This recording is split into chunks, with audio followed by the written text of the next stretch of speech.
Recording in progress.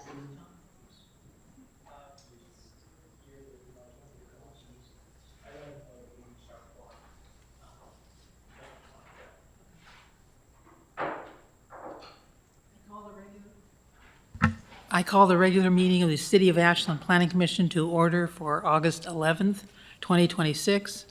I will note that our meetings are available on Zoom and RVTV. The public can find information on how to participate in Planning Commission meetings in our public notices, as well as directions on how to find the full meeting materials, applications, and staff reports.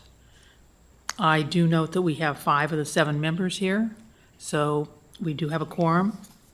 Staff announcements. Brandon. I don't have any staff announcements this evening. Thank you. Oh, well, okay. And consent agenda, we have approval of minutes for July 14th. Would somebody like to move adoption of the consent agenda? Move to adopt consent agenda. Is there a second? Second. Moved and seconded to adopt the consent agenda. All those in favor? Yes. Aye. Aye. Aye. Okay, motion passed. Public forum. If you wish to speak on an issue that is not on the agenda, please fill out the pink speakers form in the back on the side and give it to Michael, and he will bring it to me. I will acknowledge that we did get a letter from Joseph Kauth, dated August 6th. Thank you. Concerning a request for comprehensive study on urban growth, climate change, and urban heat island effect. Would any of the commissioners like to discuss the letter, or do you want to put it off till open discussion at the end of the meeting? Or do you want to wait and have further contact with him? I would like him to come in and talk to us about it, Okay. but that's me. Yeah, it's a new item. I would love to have that conversation later. Okay. Okay, we will move on to our legislative or type 2 public hearings. The first is a type 3 or legislative public hearings. The first is a type 3 public hearing on code amendment regarding variances for driveways for flag lots. This is planning action PA-L-2026-00020. And the applicant is the City of Ashland. The request is to amend AMC 18.5.3.060 variances for flag lots to allow variances of greater than 18% grade for flag lots created as legal lots of record prior to 1997, when the city adopted its hillside development standards. Currently, AMC 18.5.3.060 allows grades on flag lots up to 15% and variances up to 18%. As mentioned, the applicant is the City of Ashland. Ordinance references are 18.5.3.060, and the request is to make a recommendation on code amendment to the City Council. Because this is a legislative hearing, we do not need to ask about ex parte contact or site visits. I will acknowledge written public comments the Planning Commission has received from, and my apologies for mispronouncing your name in the future if I do, Eugenia Andrianova, Len and Karen Eisenberg. We got 2 letters from them. Pamela McLaughlin, Kent McLaughlin, William H. Sherlock and Zach Mitke, attorneys for Len and Karen Eisenberg and Kent and Pamela McLaughlin. Catherine Ellison, MD, we got 2 letters from her. Douglas R. and Linda G. Smith, we also got 2 letters from them. Carrie Mastane, Suzanne and Ed McBride, Robert Hilton, John and Stephanie Bullock, Amy Gunter, Robert and Susan Hutton, Cindy Peer, Ronald A. Parker and Pamela Braun Parker, Kurt Chappelle, David Auersler, Jim McCarthy, Nadine Lefkowitz, Jay Reek and Sarah Sama, Troy Brown Jr., Steve Rouse, Rogue Advocates, John Klotzel, Dee and Rob Collins, and Margaret Young. So thank you all for taking the time to write to us. We will now have the staff presentation. Derek, you want to Thank you, Chair Werner. go ahead? The legislative action before you tonight is a proposal to amend the Ashland Municipal Code, Section 1853060F, to address access constraints on certain pre-existing lots created prior to the 1997 Hillside Ordinance. Our existing code limits new flag drive grades to 15%, with a variance up to 18% possible for a 200-foot cumulative limit. Some legally created lots predate those standards and may have no feasible driveway alignment that can meet the current code limits. The proposed amendment before you would create a narrowly defined variance process rather than simply automatically approving steeper driveways. The proposals being presented separately from Senate Bill 974. You initially saw it in study sessions alongside 974, but it is being presented separately from the 974 implementation package, so that this as a local policy choice can be considered independently, and should you want to look at it further, looking at it further won't delay 974, which is subject to some state timelines. In terms of why an amendment is needed, again, in 1997, the city adopted the Hillside Development Standards through Ordinance 2808. Here, 30 years later, our current code has a limitation on new flag drives at 15% maximum, with a variance allowing them to go up to 18%. But some lots that were in existence prior to that 1997 Hillside Ordinance can't reach a buildable area with a driveway without exceeding 18% because of topography. In April of this year, the Land Use Board of Appeals remanded a city decision approving a driveway grade variance that went above 18%. The Land Use Board of Appeals concluded that the current wording in the land use ordinance doesn't authorize any variance above 18% under any circumstances. The issue is therefore a code limitation affecting a class of pre-97 hillside lots, not a request to approve one particular property. So in terms of what the ordinance adoption would change, in terms of newly created lots, there would be no change. The existing 15% maximum grade and the allowance for a variance up to 18% would remain. And that standard in the code is for platting of new lots. So in order to create a new lot, you have to demonstrate that you have a driveway meeting the standards. But for pre-1997 legal lots of record, a variance could be allowed to exceed 18% only when topography makes a compliant driveway to a buildable area on the lot impossible. Each property would have to independently apply for a variance with the adoption of the ordinance does not approve any specific proposals. Relief is limited to the minimum deviation necessary to provide access, and the applicant would need to satisfy all the variance criteria in AMC 1855. Fire department review for fire code compliance would still be required. The fire code requirements remain independent. Flag drives are still considered a fire apparatus access road under AMC 1853060I. A land use variance doesn't modify or waive any Oregon fire code requirements. The fire code review considers more than grade. It also looks at length, width, vertical clearance, and surface composition, and the fire code official retains independent authority to approve steeper grades where allowed and to require alternative protection measures to support those steeper grades. Any driveway approved through the land use variance process must still receive all required fire code approvals before development could proceed. And in your file or in your packet is included a memo from the Deputy Fire Chief, Mark Shea, in support of the proposed language. And Mark is available to answer any questions that you might have tonight. In terms of the specific amendment language, the section as amended would read, new flag drive grades shall not exceed a maximum grade of 15%. Variances may be granted for new flag drives. for grades in excess of 15%, but no greater than 18%, provided that the cumulative length of such variances across multiple sections of the flag drive does not exceed 200 feet.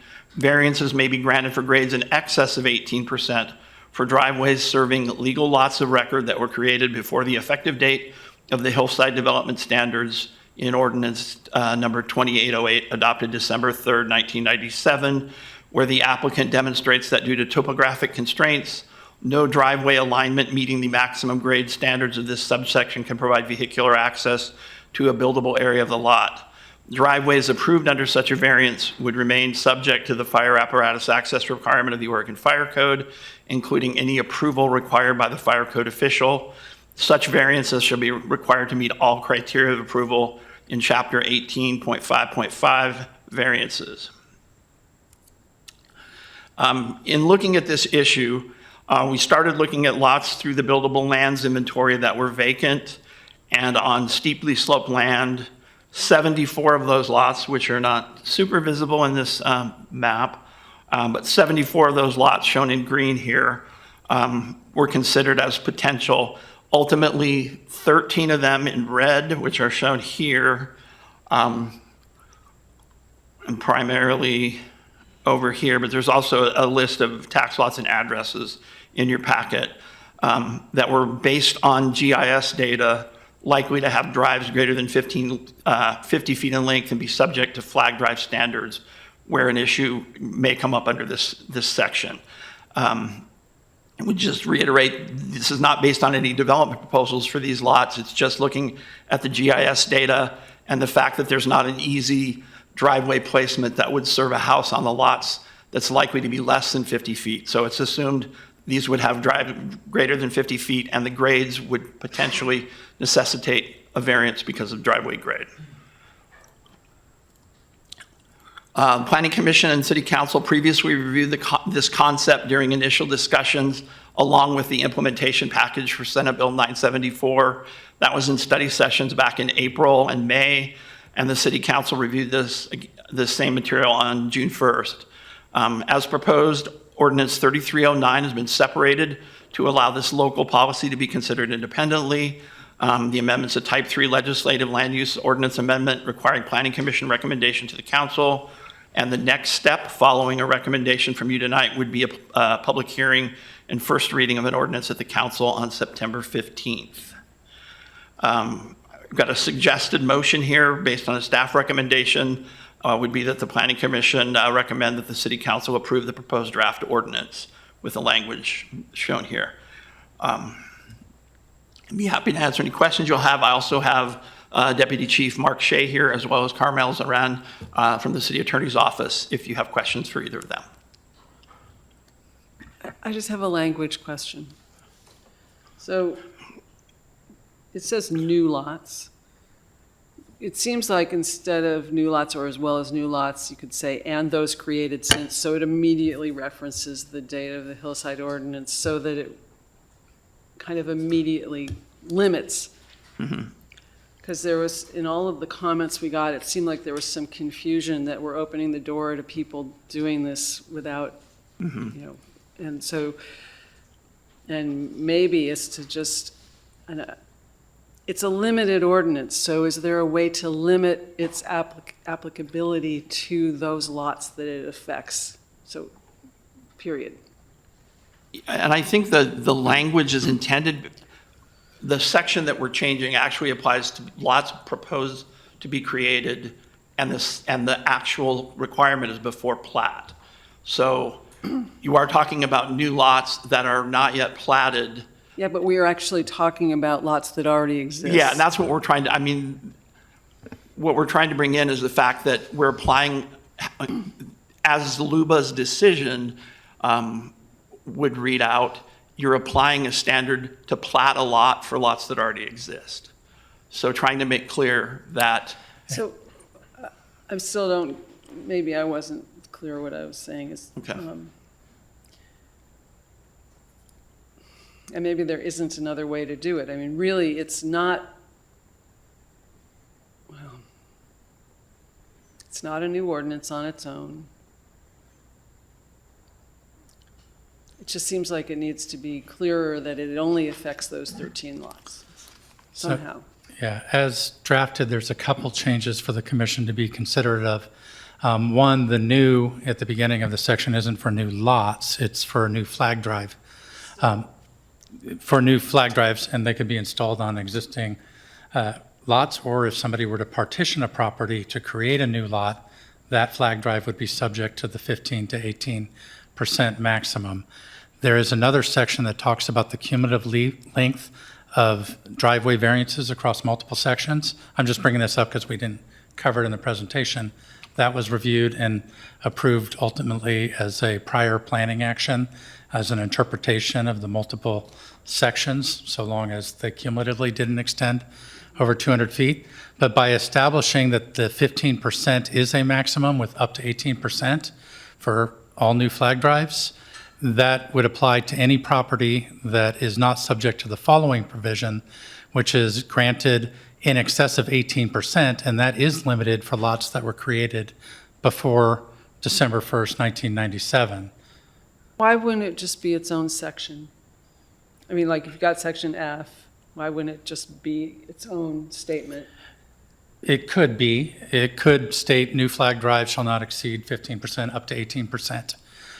But you'd still have to say with the following exceptions and then provide that exception. And it is embedded in the same paragraph, but that is a potential I'm just trying modification. to respond to my understanding of what people's issues, what their issues were, which is that there's this, it feels fuzzy. It seemed like, that's what I was picking up.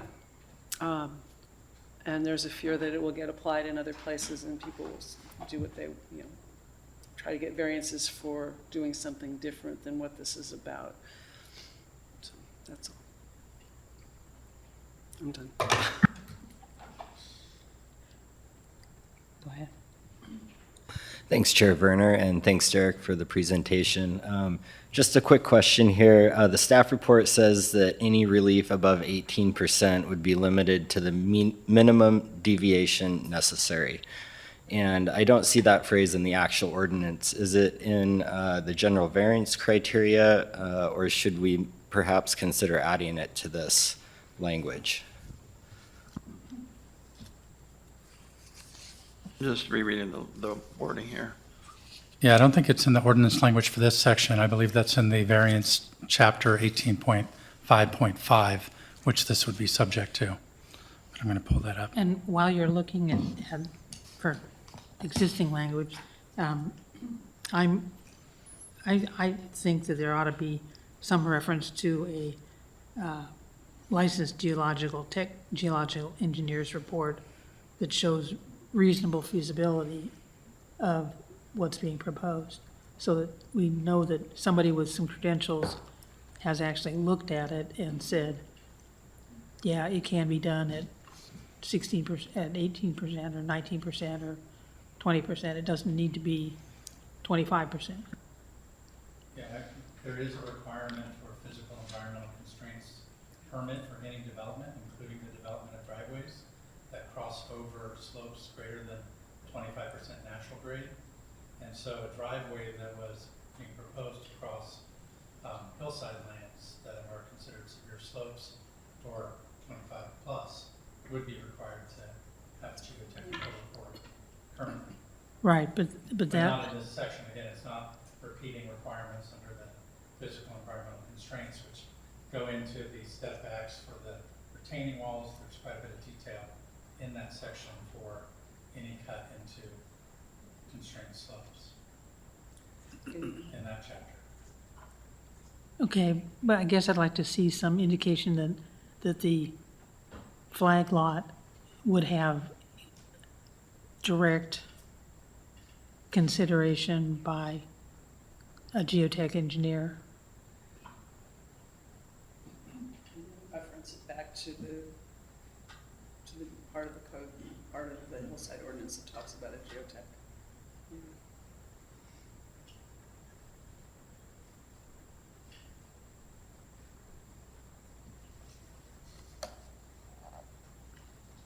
And Russell, just to further respond to your question, I think it says no driveway alignment meeting the maximum grade standards can provide vehicular access to a buildable area, then the variance criteria say minimum necessary to alleviate the difficulty.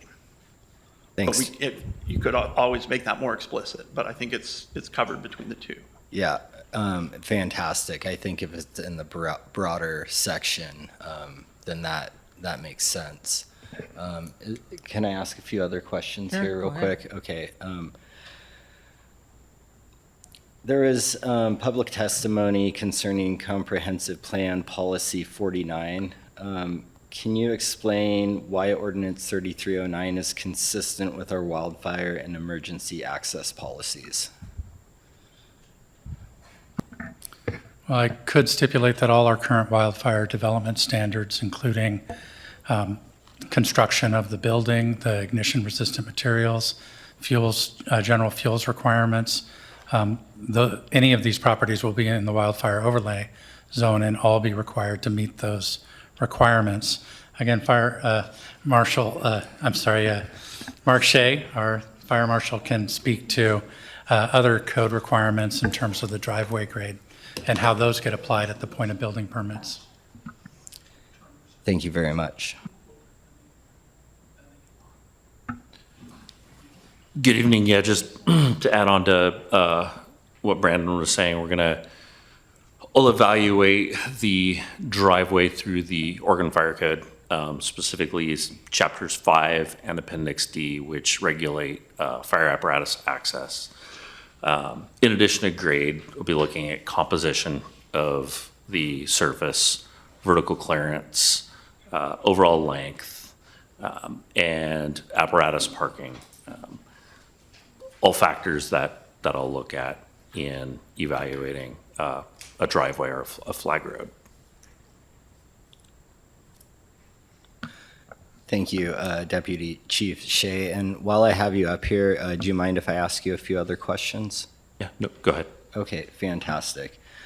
So if we don't put an absolute maximum grade in the land use ordinance, what happens when somebody proposes 20%, 24%, or something even steeper? What factors would cause you to say no, and what types of mitigation make a steeper driveway acceptable?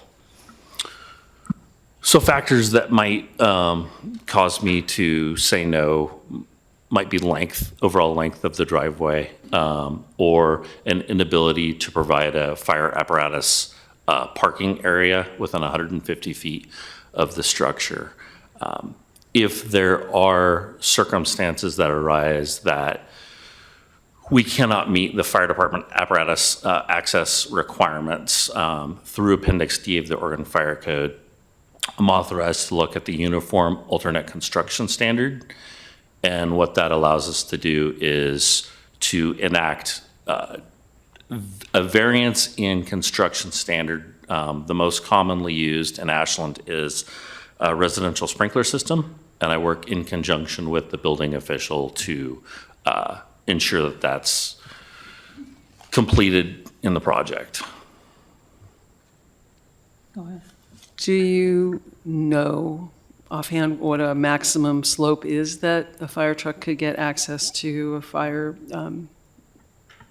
work area? Like, what's your maximum driveway slope for 100 feet? Right. The code tells us 10%. We know realistically in Ashland, there's a lot of roadways and driveways that are well beyond that. Sure. I don't have the precise number, as we have different models of fire engine. So we might have one that's a bit more restrictive than another. Yeah, a lot of these comments refer to one specific fire engine, and I assume that's the large one that you wouldn't be using in the hillside anyway. Thank you. So is the large one, is that more restrictive than the smaller ones? And would the smaller ones be used on hillsides?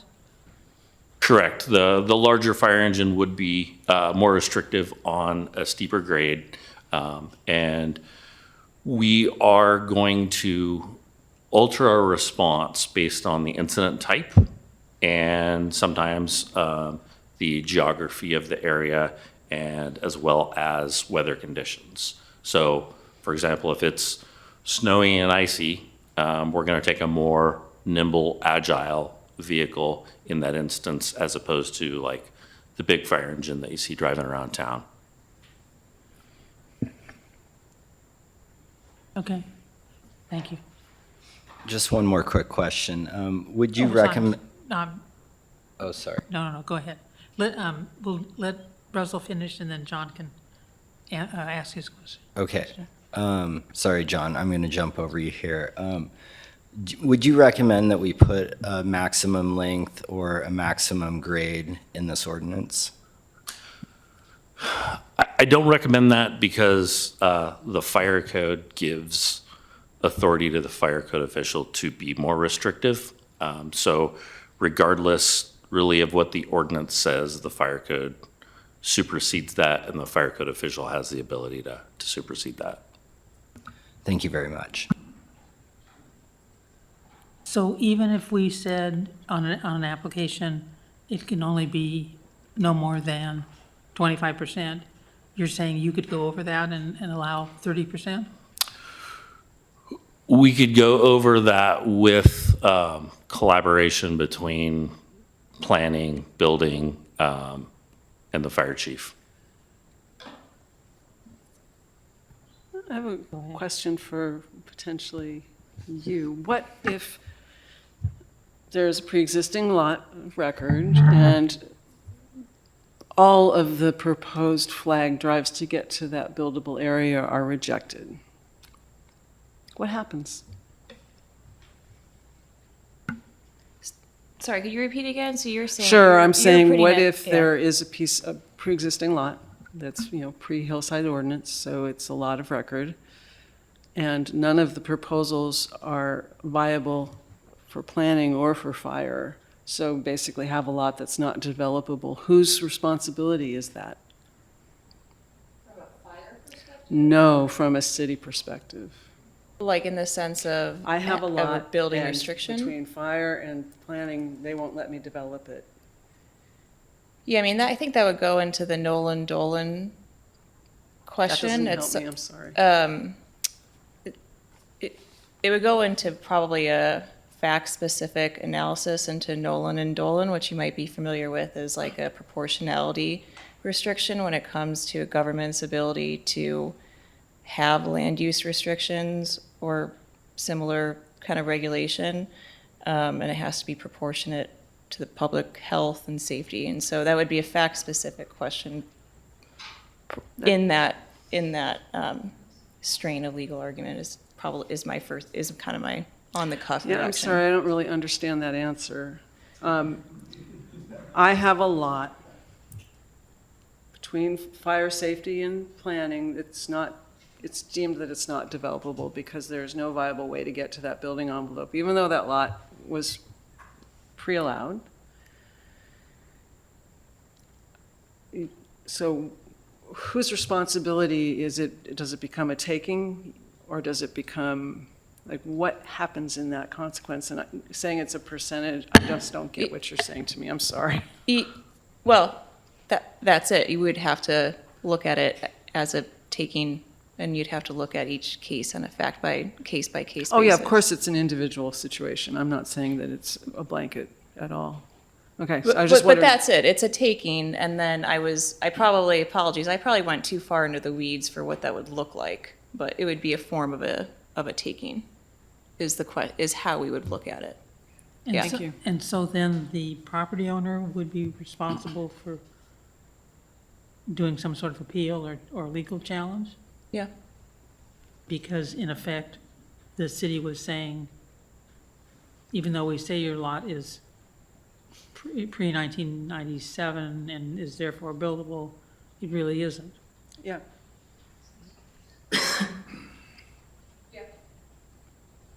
Yeah. Okay. And again, case by case, but in general, it'd be in the takings realm. Okay. John? Commissioner Marr? Thank you, Chair Brenner. Can you hear me okay? Yeah. Yeah, thank you for the presentation. I have, I guess, a related question. So is a lot deemed buildable if it is not accessible by a driveway? Is it still deemed buildable? In other words, you have an area to park outside of the perimeter of the lot and can still access the lot. Is that deemed buildable?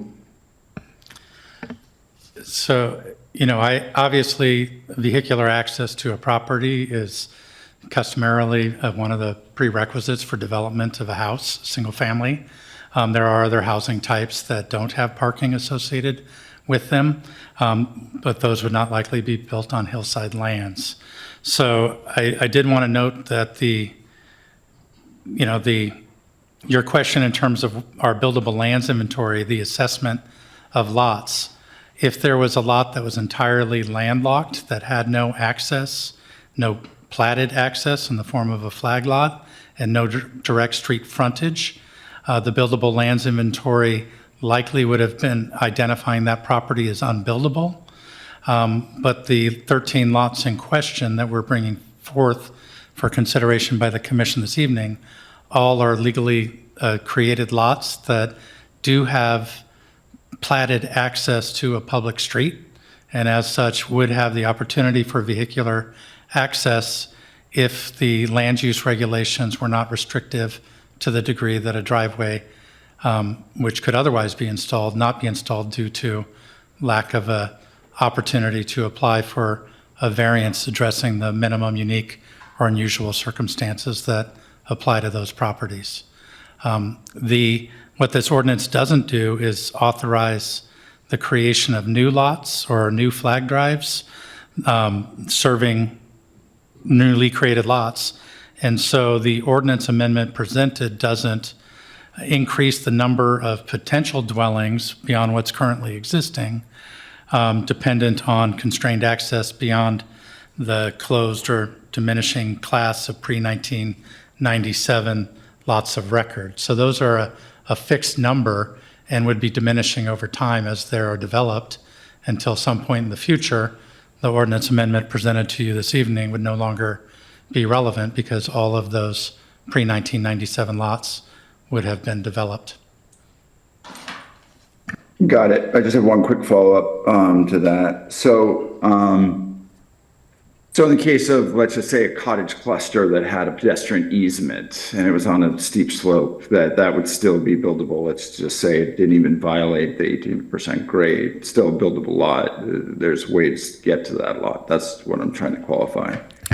For vehicular access, we'd also have to look at fire apparatus access for that cottage housing development, which typically doubles as vehicular access. Yeah, that makes sense. Okay, so I equate this to legislation that allows vintage automobiles owners to exceed pollution emission standards simply as a matter of fact of their inability to install a catalytic converter.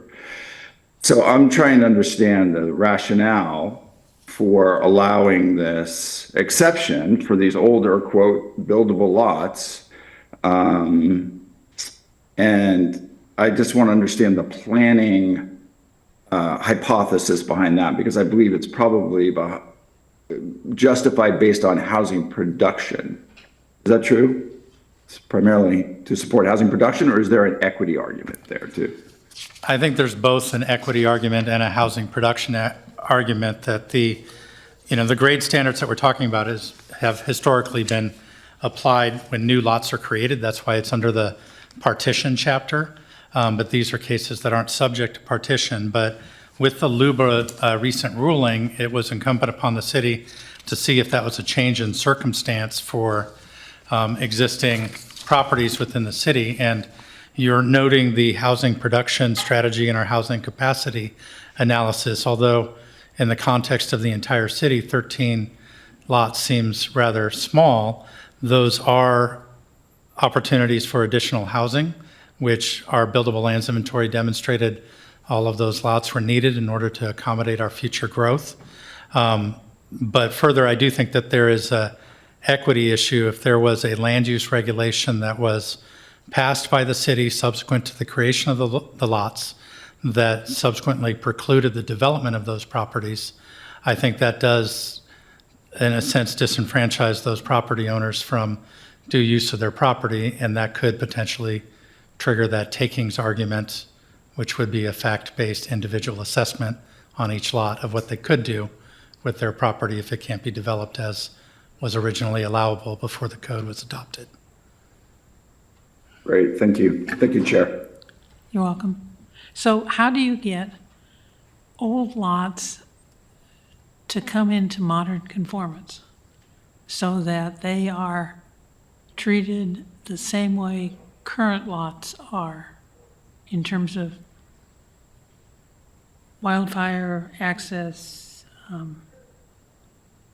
anything else? Where they can meet current requirements, they would be subject to those and would have to, that's why we reduced the number of 74 lots that were pre-existing vacant lots down to 13, because we, without a site-by-site assessment, but looking at the GIS data, determined that they likely could comply with the maximum driveway grade of 15% and not in excess of 18 with the variance. So like the adoption of the the wildfire overlay, all lots are now subject to that. So even these older lots, even though they were created before that ordinance, they can put in fuel breaks and provide general fuel management on site, and so they'll be subject to that requirement.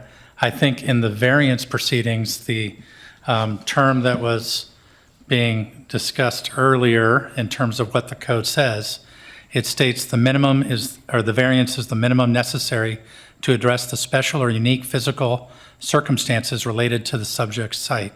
So an applicant in applying for a variance would have to demonstrate that the existing natural grade is a unique physical circumstance that they cannot otherwise address and under the limits of the code.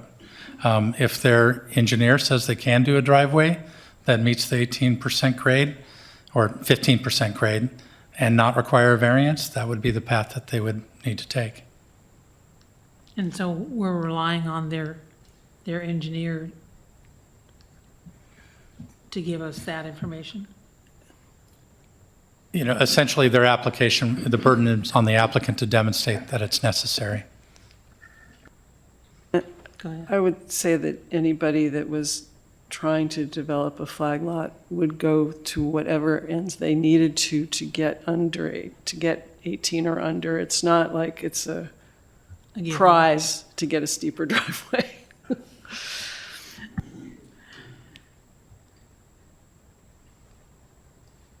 Go ahead, Jay. Thank you, Chair.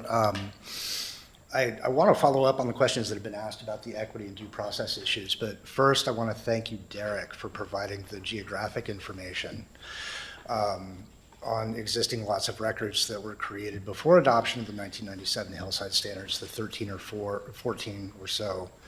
That list is really helpful. It's what we needed to discuss this. And I'm wondering, just as a quick clarification, does the city database of real estate property information include the purchase or transfer date showing when each current owner obtained or took possession of their lot?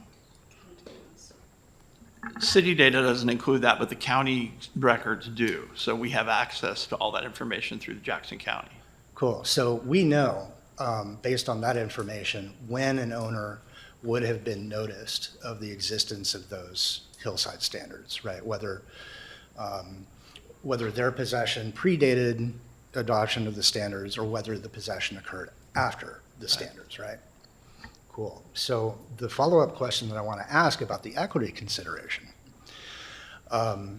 is, given that it's a fact-specific inquiry, would one of the relevant factors in a due process claim that might create civil liability to the city in the form of taking, would one of those factors be owner notice of the existence of potentially restrictive hillside standards?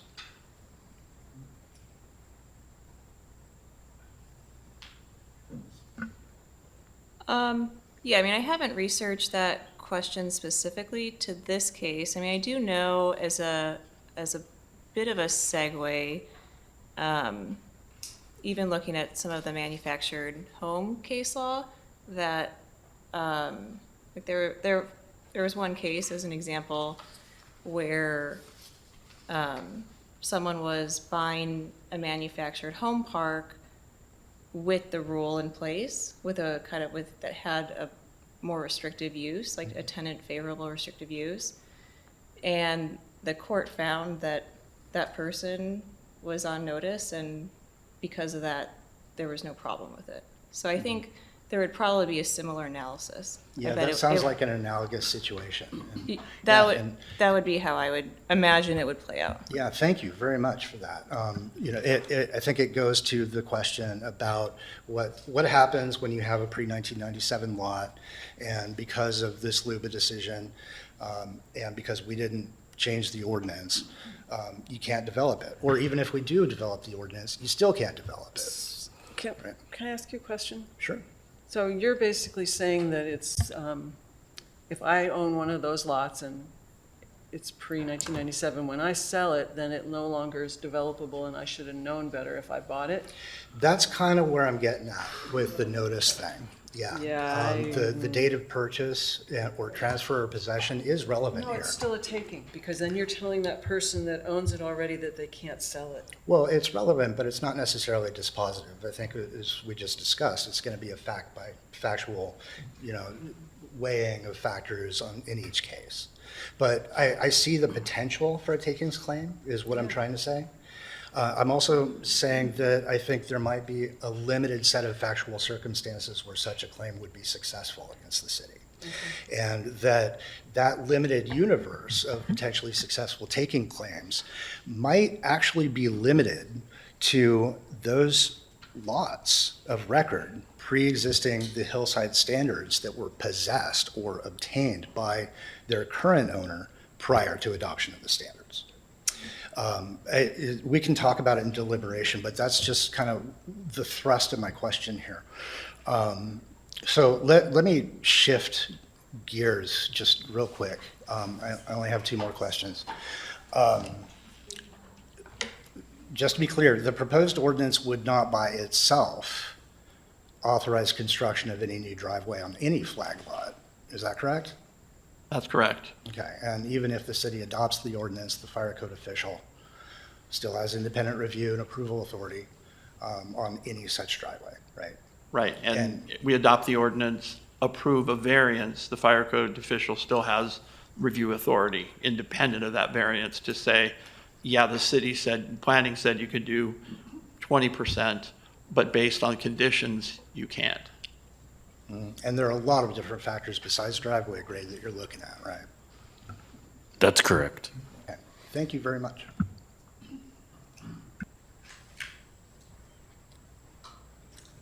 Any other questions? Okay, I have just one more. sure, go ahead. Okay, just one more quick question, Derek. Public testimony raised an allegation that the required 35-day DLCD notice was not provided. Can staff or the city attorney confirm whether the required notice was provided for the record? So 35-day notice to DLCD was provided in June. I don't remember the specific date, but it was provided. Again, we had this group with Senate Bill 974. We subsequently chose to separate them. So again, 974 could move forward independently. They're now two distinct ordinances, and we've notified the state subsequently with approval from our regional rep from DLCD to keep them under that original notice, but provide the separate details which have been provided to DLCD. Thank you, Derek. Yep. Yeah, John, you're, Commissioner Marr, thank you. Yeah, thank you, Chair. I'll be quick. I just want to clarify. So these variances would be type 1, they'd be administrative by staff, or they would come before planning? It would be a case-by-case assessment in terms of the physical environmental constraint review. I do think that for instance, a 25% grade variance would be not a clear and objective approval, and so could be scheduled before the commission. Derek, as planning manager, may be able to answer as well. The only thing I'm not sure is with changes to state law, residential applications, including variances, are becoming an administrative approval, even if they would otherwise have been a type 2. So I think there's a chance with the direction state law is going that any residential applications are likely to be administrative approvals But they could be called up. in some cases. Only on appeal by the applicant, not by a resident, not by a neighbor. Yeah, House Bill 4037 limits appeals on clear and objective housing applications to the applicant only, and that may be a determination point in terms of whether a variance falls under clear and objective.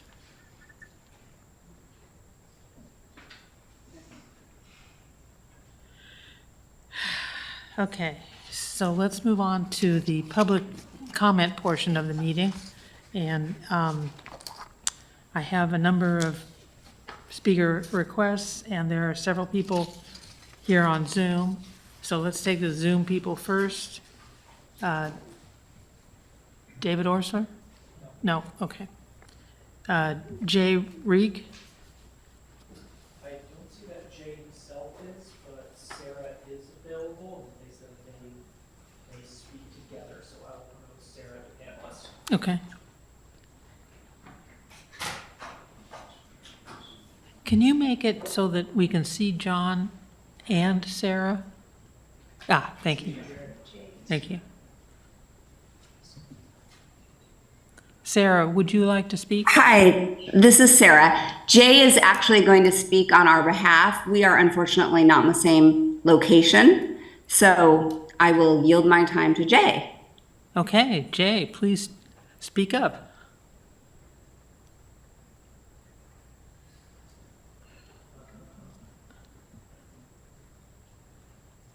We don't see Jay on our screen. He's still muted, he said. He texted and said he's still muted, so I think. Can you whatever we provide have to do to- can you provide his username so he can be promoted to panelist?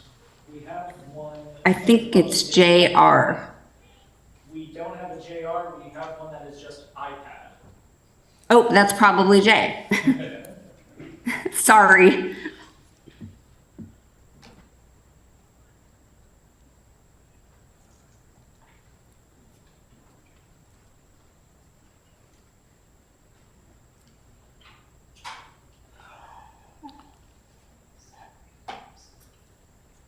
Can you hear me now?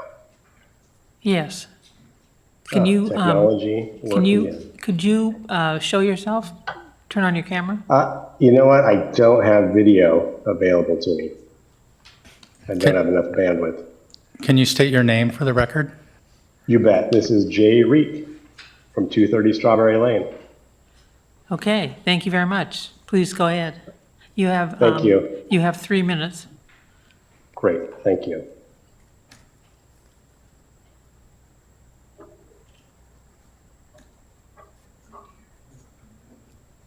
Okay, we submitted written comments, as you saw, in opposition to this ordinance, and we thank the commissioners for reading through the comments and the supporting documents.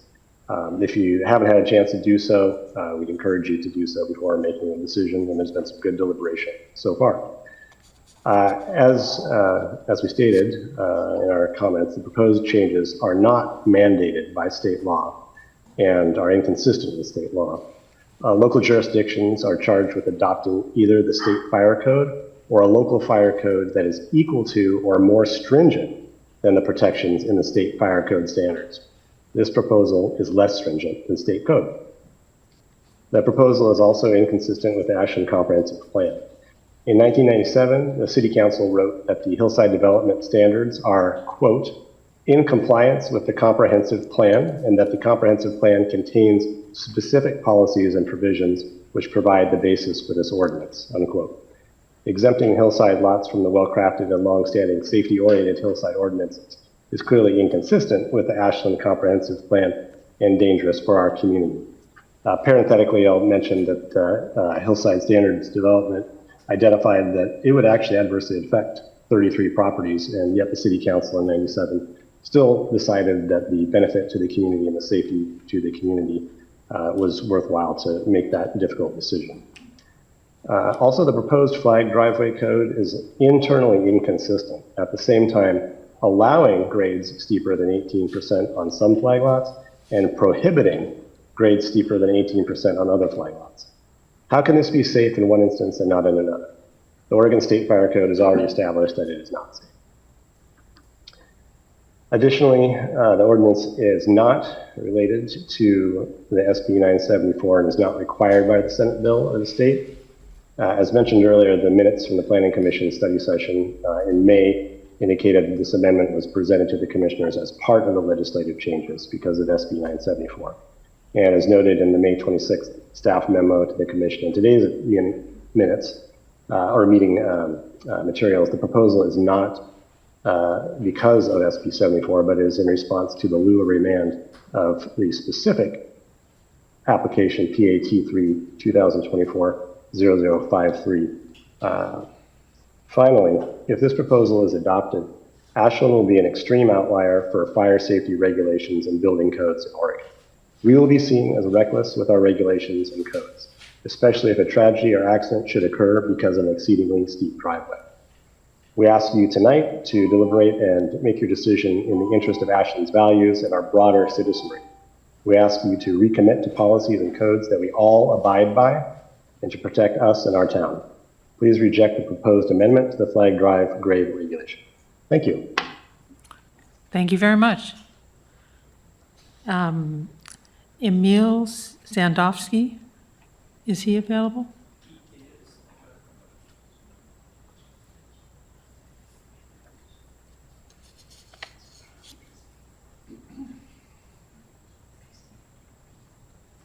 Yes, hello, can you hear me all right? Yes. You're Emil Sandowski? Yes, my name is Emil Sadovsky. You have 3 minutes. Go ahead. Thank you. And yeah, thank you for the time and for reviewing our written comments. I'm here, excuse me, I'm an attorney here appearing on behalf of Kent and Pamela McLaughlin. We did submit written comments, and so I appreciate the time that you've taken to look those over. Here to speak in opposition of the planning action. The proposed variance amendment caters solely to an elite landowner who knew or should have known prior to their purchase of the vacant property that the driveway would not comply with maximum grade variances. This was the subject. I heard some of this discussion in your deliberation, and I think it's a reasonable thing to consider. It is a breach of the public trust to annihilate a strict health and safety limitation merely to appease a single wealthy landowner. The fire danger in Oregon, and especially in Southern Oregon, increases every year and is reaching extreme levels. Like Spokane, Ashland and its watershed is a tinderbox, and yet your staff is now proposing that you loosen the standards for providing safe fire and emergency access to hillside properties. Nothing in SB 974 requires changes to the driveway grade standards and expressly excludes standards related to fire ingress, egress, public health or safety, and natural hazards. So there's no justification for relaxing the flag drive grade limits under SB 974. This proposal would eliminate the 18% grade cap for existing lots, contrary to current Ashland land use ordinance as interpreted by LUBA, and enable driveway grades far beyond what existence variance framework allows. I also want to point out that this would make Ashland an extreme outlier as far as the grades that it allows. Because flag drives are treated as fire apparatus access roads, and the Oregon Fire Code limits such roads to 10% grade, the amendment is wholly inconsistent with adopted fire code regulations and would undermine emergency access. It also conflicts with the Ashland Comprehensive Plan and the 2025 Community Wildfire Protection Plan, which both prioritize adequate ingress and egress, evacuation capacity, and consistent wildfire resilience measures in light of the city's recent wildfire experience.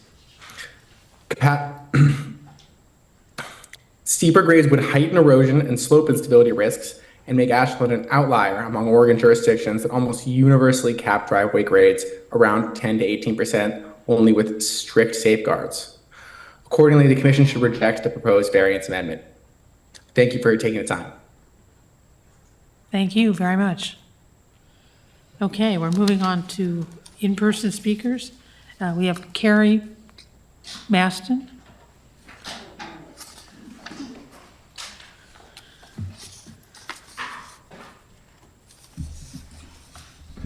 Thank you. You have 3 minutes. Thank you. Oh, I'm new at this, so be patient. I live at 227 Granite. Actually, I inherited the home. My parents lived there for 35 years. And the property that I believe is, you know, the impetus for this whole thing is 231 Granite. And when I heard that an exception was being considered for the flag drive, I just couldn't believe it, because as a retired teacher, I believe in following rules and keeping the rules. And you make one exception and you open it up to other exceptions for everybody. But what I feel is in this discussion is it reeks of entitlement and it reeks of favoritism. And the entitlement seems to come thinking that Ashland, we are so special that we can go against Oregon state law regarding the flight. Well, we're too special. We don't have to follow the Oregon law. And that just feels like entitlement to me. And in terms of favoritism, if I, you know, just a regular old person came and asked for this exception, you would probably say no. And I feel like this, I agree with the person who just spoke, that this does seem like you're spending a lot of time on this issue because of one wealthy landowner who knew before he bought the property that this, there was the flag drive regulation limiting the grade to 15% and 18% as a variance. And,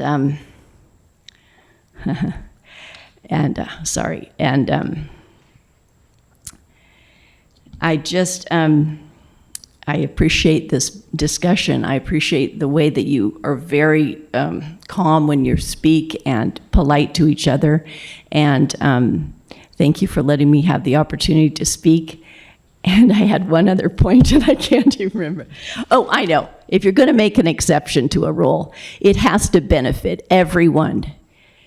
It has to benefit everyone in the community, and it can't just benefit a few families. And in this case, you're talking about 13 lots, which is like a drop in the bucket. And really, you're only talking about one lot.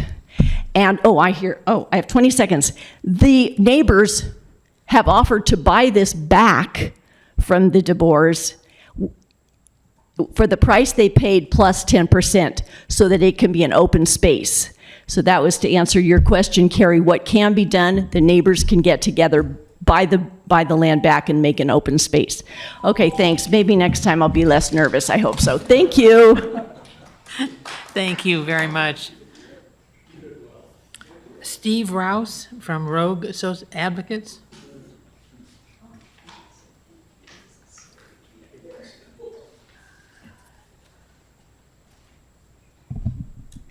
Good evening, and thank you for the opportunity to speak tonight. My name is Steve Rouse. I'm the president of Rogue Advocates. We're a nonprofit 501c3 land use advocacy group. And this driveway flag lot thing has caught our attention. I submitted written comments, and I'm going to deviate from those and talk more about the lucid discussion you guys had previously, specifically on the taking issue. Clearly, if a lot was owned prior to 1997, that owner still owns the lot, they could have a taking issue. But it's been 30 years. So how many of those people are around? Derek said that they could find that out, and I think that would be relevant information to make your decision if it turns on that. The driveway issue is definitely a slippery slope, more so in the wintertime and snow, rain. I'm not too worried about the fire chief getting his rigs up the hill. I'm more concerned about them careening down the hill. If you've all driven down, try driving down the last part of Strawberry, a 24-degree slope, dry pavement. You're standing on the brake. It's brutal. But I think the taking issue is very relevant, and honestly, by introducing this change you're opening yourself up to more taking.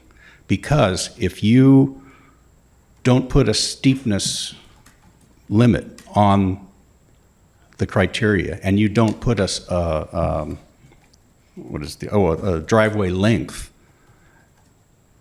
and the city decides that they can't build, well, you're taking from them because there's no clear criteria. You have to, right now, the existing code says if it's more than 200 feet, steeper than 18%, you can't get a variance. Clear cut, no taking issue. You're opening yourself up to more by introducing this kind of complicated language on 13 lots, and it may not even be 13 lots. We don't know specifically if those lots are developable with a sweeping driveway that would not exceed 18%. And finally, I believe this would be in violation of their existing comp plan under the Environmental Resources section. Policy 49 states, and I quote, require more than one ingress, egress route or road widths wide enough to accommodate incoming fire apparatus and evacuating residents simultaneously in an emergency situation. Now, I'm aware that the flag lot that's going up to the specific lot in question in that Luba appeal, it's not wide enough. And to create a road that is wide enough to create two-way traffic, that's a tough one. So anyway, in conclusion, the proposed code revision weakens safety protections for life, first responders, and the wildland suburban interface. Thank you very much. Thank you very much. That concludes all the people that I know of that wish to speak. Does anybody else wish to speak to the Planning Commission?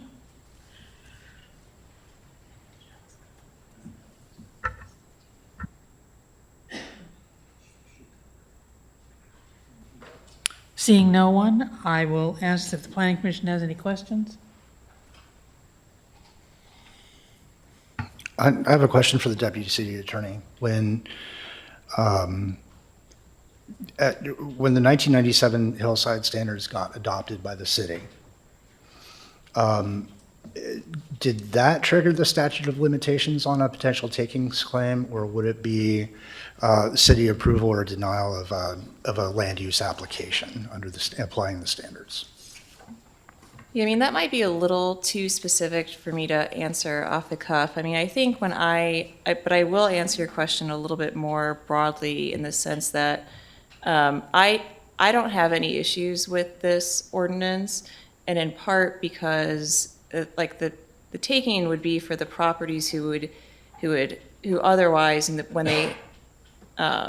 they purchased it didn't have the restriction, and then all of a sudden suddenly do.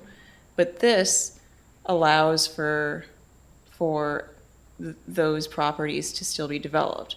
So to me, like, that's actually kind of a not risky space because that land is not encumbered. And then furthermore, it's sort of actually balanced with the public safety,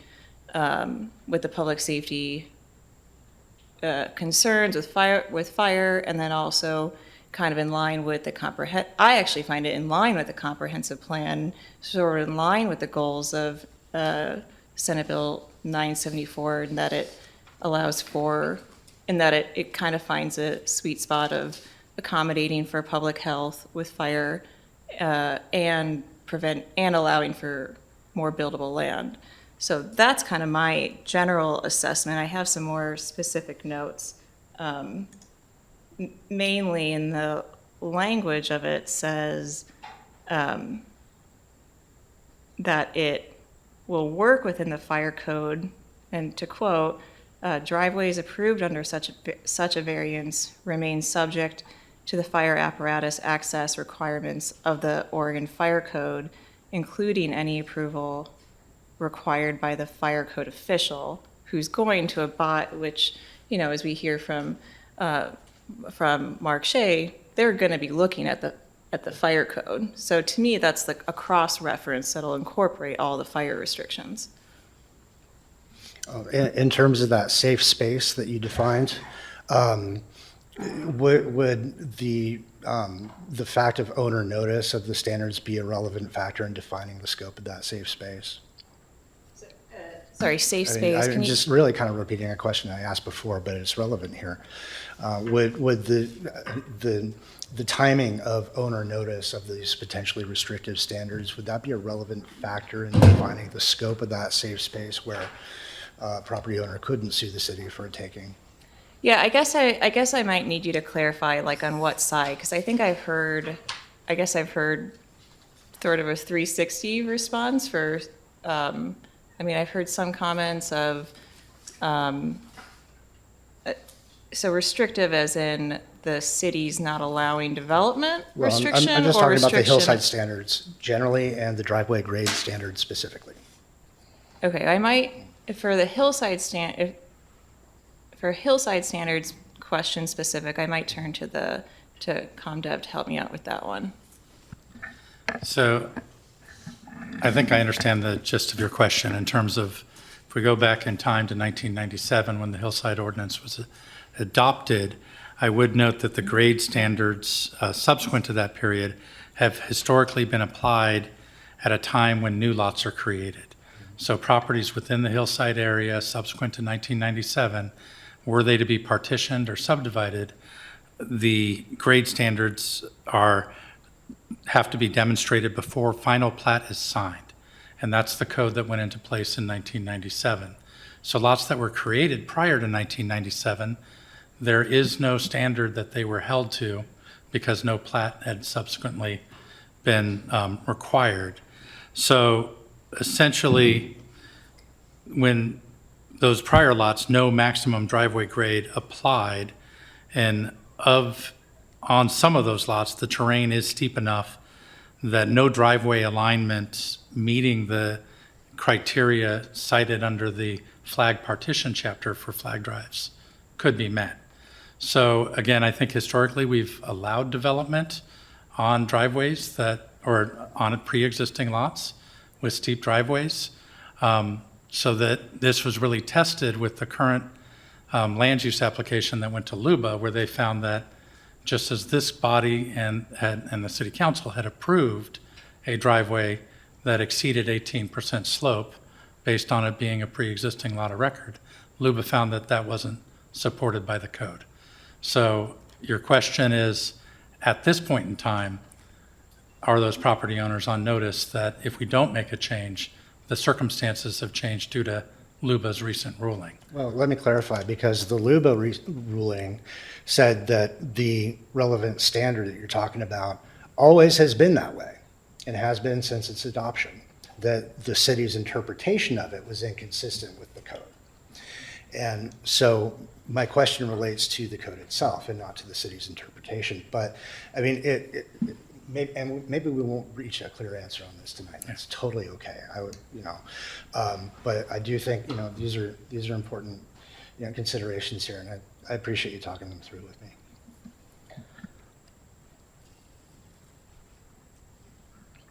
Okay. I will go ahead and close the public hearing, unless you see a reason to keep it open.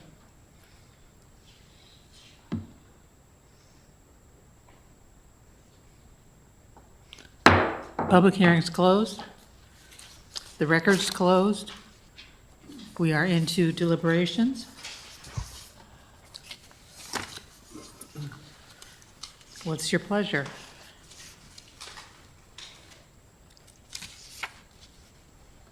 More questions of the city attorney or Chief Shea? Chief Shea.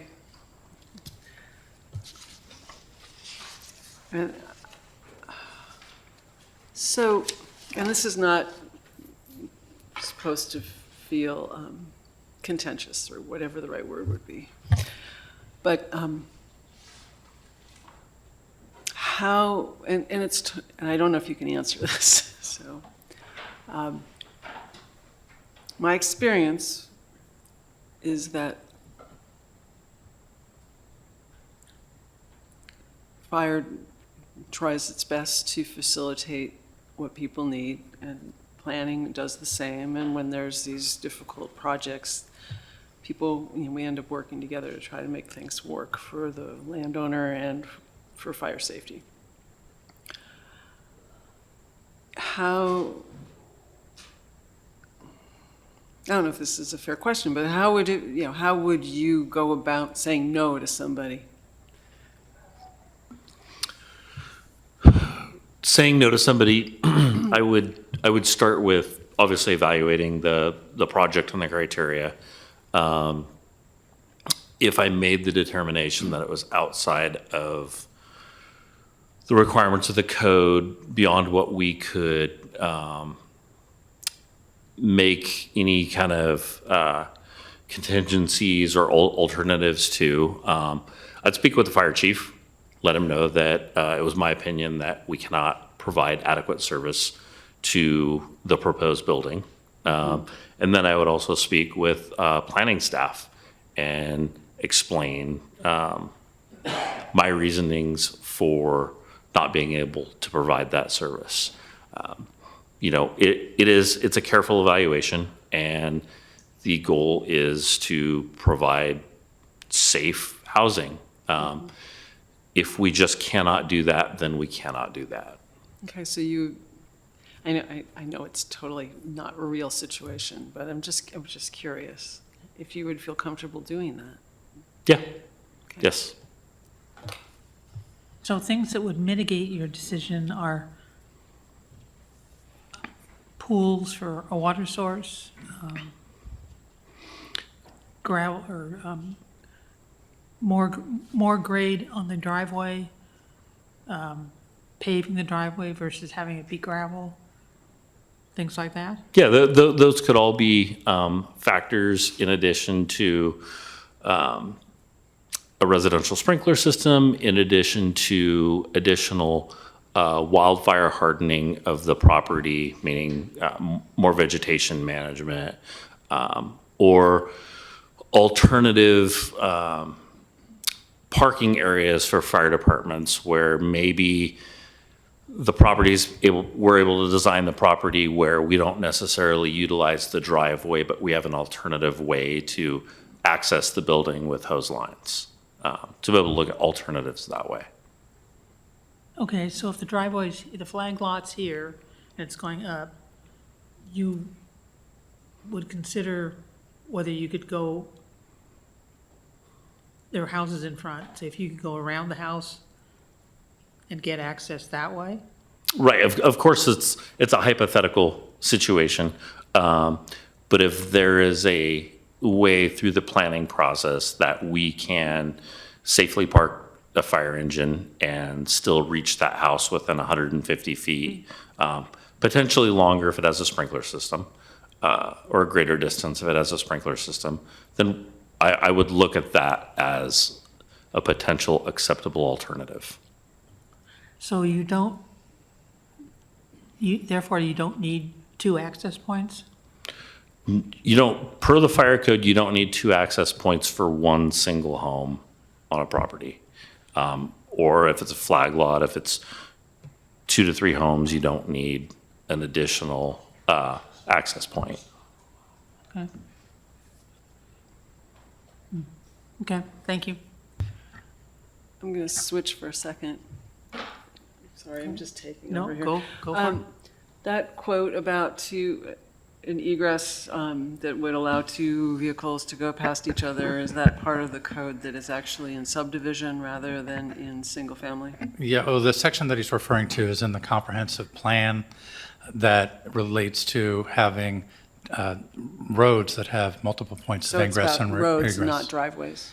I think it does say both roads and access, so.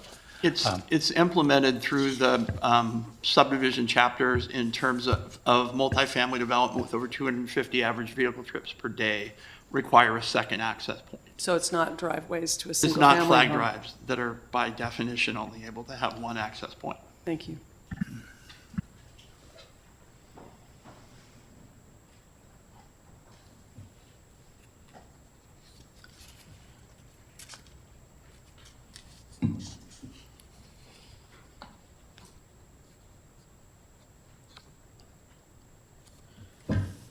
And thank you. I didn't mean to put you on the spot.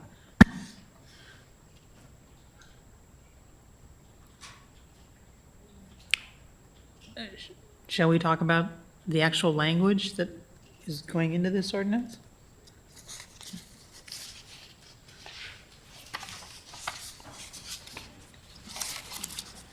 I think there were some concerns about, My whole thing was just so that the community at large feels that there's actual specificity towards those lots. So that's why I was bringing it up earlier. It's Yeah. like, okay, it is just about those lots. So how do we change the language so that that is absolutely clear? And I don't know if there is a way to do that, but that's what I was getting at. well, it's a good goal.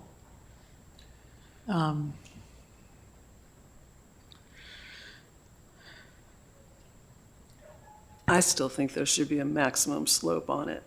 I mean, I don't really.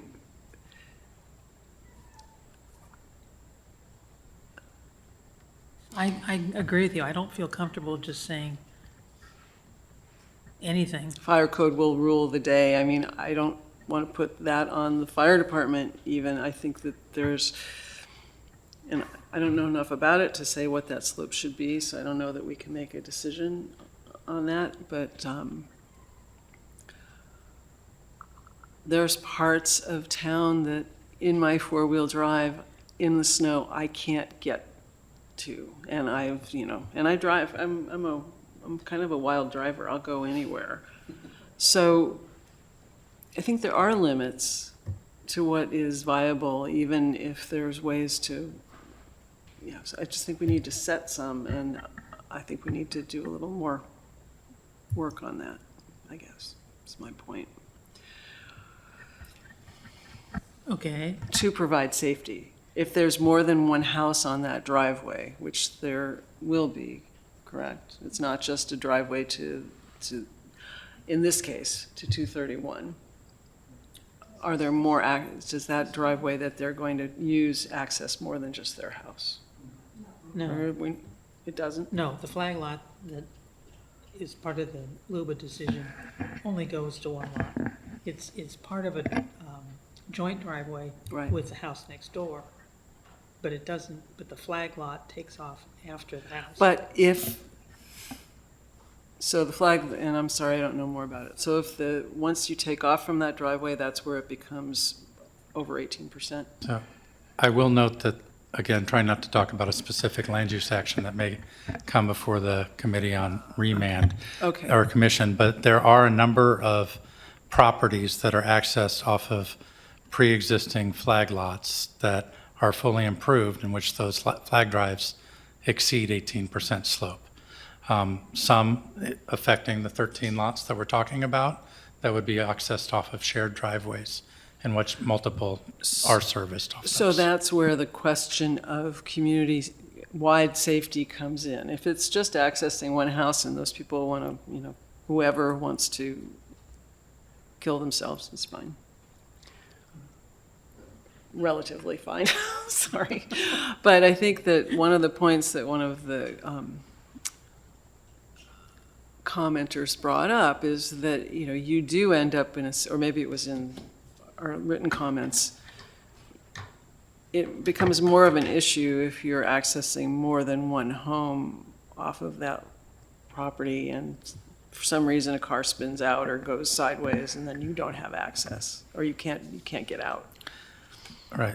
I probably should clarify that every legal lot of record that can accommodate a single-family home under both Oregon and Ashland land use law can have two dwellings on those homes. So even on those 13 subject properties that can be developed as one dwelling, they could also develop with an accessory dwelling unit. But it's one owner.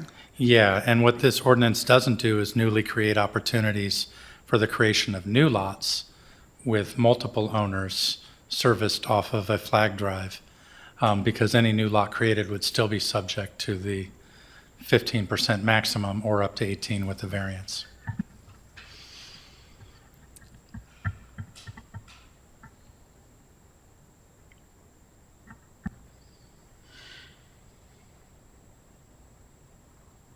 Okay, so as I see it, we can work on the wording in this proposal.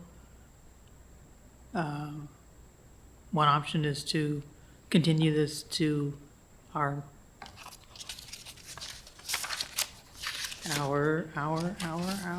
next meeting on August 25th, and think about how you want the wording to go, come back then and make suggestions and adopt something then. Or I suppose we could just go with it the way it is. Well, I won't be here I'd on the like- 20th. Oops, sorry. I'd like to make a motion. Oh, John, sorry. Yeah, can I make a motion? Please. I'd like to make a motion that we reject this code amendment. Okay, I hadn't considered that option, but it's definitely an option. Is there a second? Second for purposes of discussion. Okay, it's been moved and seconded to just reject, excuse me, to reject this proposed code change. Discussion? John, do you want to talk about why you're making the motion? Sure. And I think that the testimonial that we heard tonight was very thoughtful. I think it was very complete, and I think it was very comprehensive in referencing our code vis-a-vis state law, vis-a-vis the City of Ashland's comprehensive plan, and vis-a-vis the City of Ashland's 2025 Community Wildfire Protection Plan. I think it's important to also consider in looking at safety and legality of increasing driveway slope standards, what serves the greatest good of the community. And I would ask you all to really think about, does the modification from 18% to 20, or God forbid, 24, really serve the greatest good when these, relative minority number of legacy pre-1997 lots are predominantly on long, steep, narrow, winding, shared flag drives, where there are many residents impacted by that driveway slope and by that development. And so for those reasons, I don't see why we would increase or make an exception for such a small number of steep wooded hillside lots beyond 18%. It doesn't seem practical, I guess. So that's my rationale.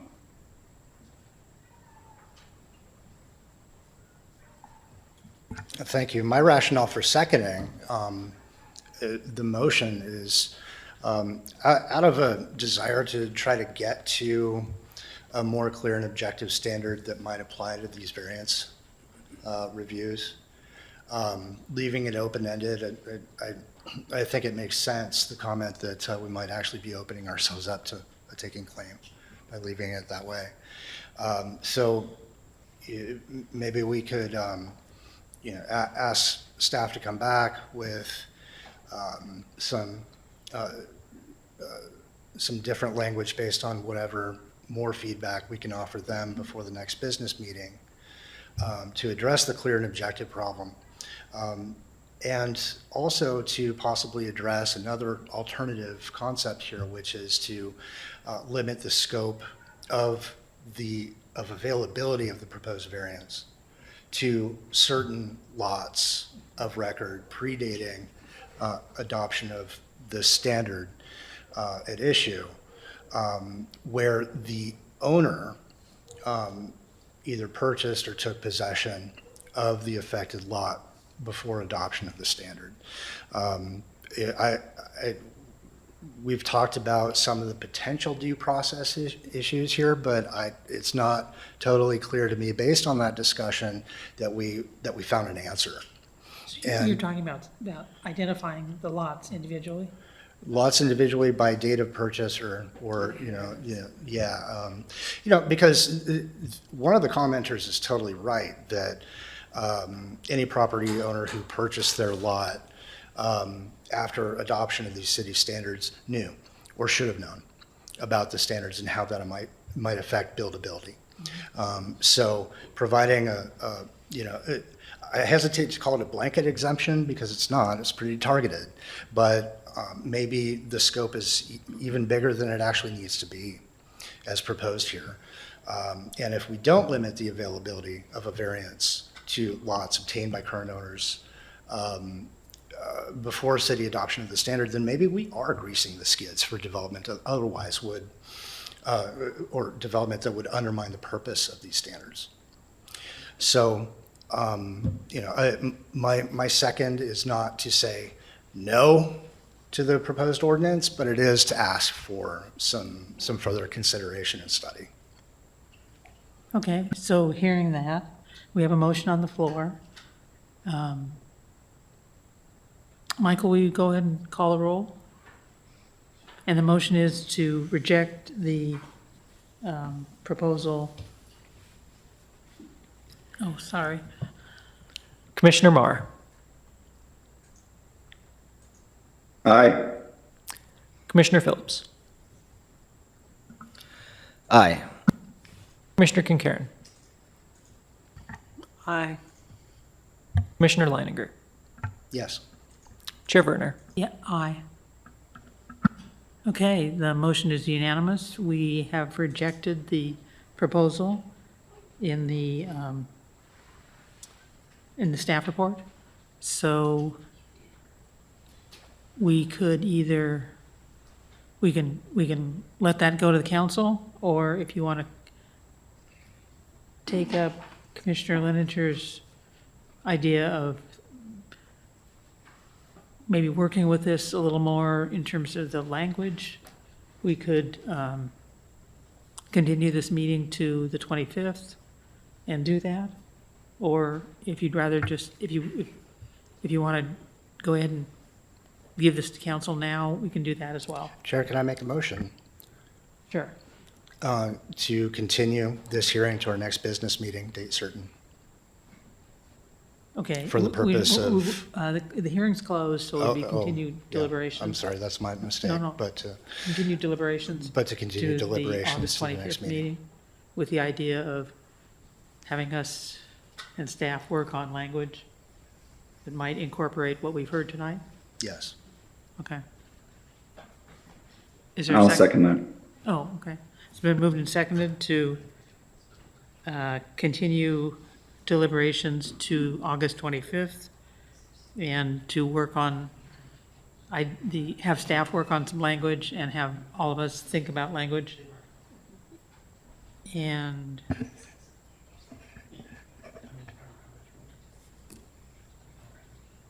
is there discussion on the motion? I would interject on the motion in that if the commission is going to be evaluating new language, that the hearing should be continued to allow for members of the public to comment on the new language provided. So although you've closed the public record at this time, We can open it back up. if new information is going to be provided to the commission for consideration, you should anticipate reopening the public record so that people can provide comments on that amendment. I think you should reopen the hearing now and continue it rather than going to a date after the hearing is closed And then and creating a trying to noticing issue. Yeah, yeah. So we, Can I withdraw the motion or else reframe it as what Derek just said? okay. So your motion is to have us reopen the hearing and the record tonight and have the hearing and record continued to August 25th so that we can do some individual thinking about language and have staff think about language in anticipation of that meeting. Yes. at 7 PM. at 7 PM here in the council chambers. Can I make amendment to that? Sure. That, and I'm not sure exactly how we would word this, but it would be helpful to have the list of purchase dates that was referenced earlier in the meeting so that we know where these lots fall within their vintage. You have to also look at inheritance and if things pass through inheritance and change names, there's still the original purchase date as far as I'm concerned. And I don't know what the legality of that is, but I just want to make sure that we have the data that we need if we're going to deliberate. Yes, good idea. Yeah. Okay, so Commissioner Linenger made the motion, Commissioner Marr seconded it with the amendment? With the add-on? Correct. And I'm good with the add-on. Okay, so is everybody clear about what we're voting on? No? Okay, let's vote on the motion. Michael, could you do the roll call?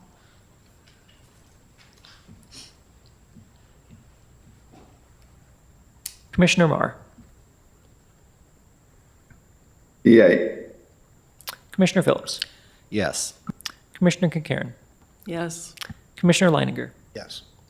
Chair Werner. Yes. Okay, motion passed unanimously. So I will reopen the public hearing on the variance issue and reopen the record on the variance issues. And then I will continue the hearing to our next meeting of August 25th, 7 PM here in the council chambers for further discussion on wording based on what we've heard tonight. And new input from staff.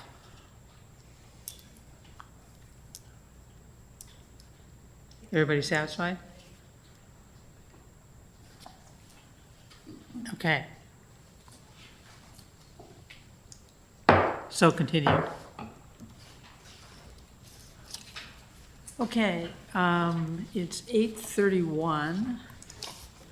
This finishes up what we're going to be doing on the first type 3 public hearing tonight. We still have a second public hearing on another set of code amendments. Would anybody like a break? Okay, let's take a 6-minute break to 8:37.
We're going to reconvene after our recess, and we will look at a second type 3 public hearing on code amendments in response to recent state legislation. This is a request for planning action PA-L-2026-00019 to amend sections of the AMC to implement Senate Bill 974 from 2025, House Bill 2138, also from 2025, and House Bill 4037 from 2026. The Ashland Municipal Code sections to be addressed are AMC 18.2.2.030, AMC 18.2.5.090, AMC 18.2.5.100, AMC 18.3.4.040, AMC 18.3.5.050, AMC 18.3.5.100, AMC 18.3.9.040, AMC 18.5.1.010, AMC 18.5.5.030, and AMC 18.6.1.030. This is again a request for the Planning Commission to make a recommendation to the City Council, and these actions will impact housing, application approvals, and public involvement with the applications. And it's my understanding that these are before us because the state law mandates them.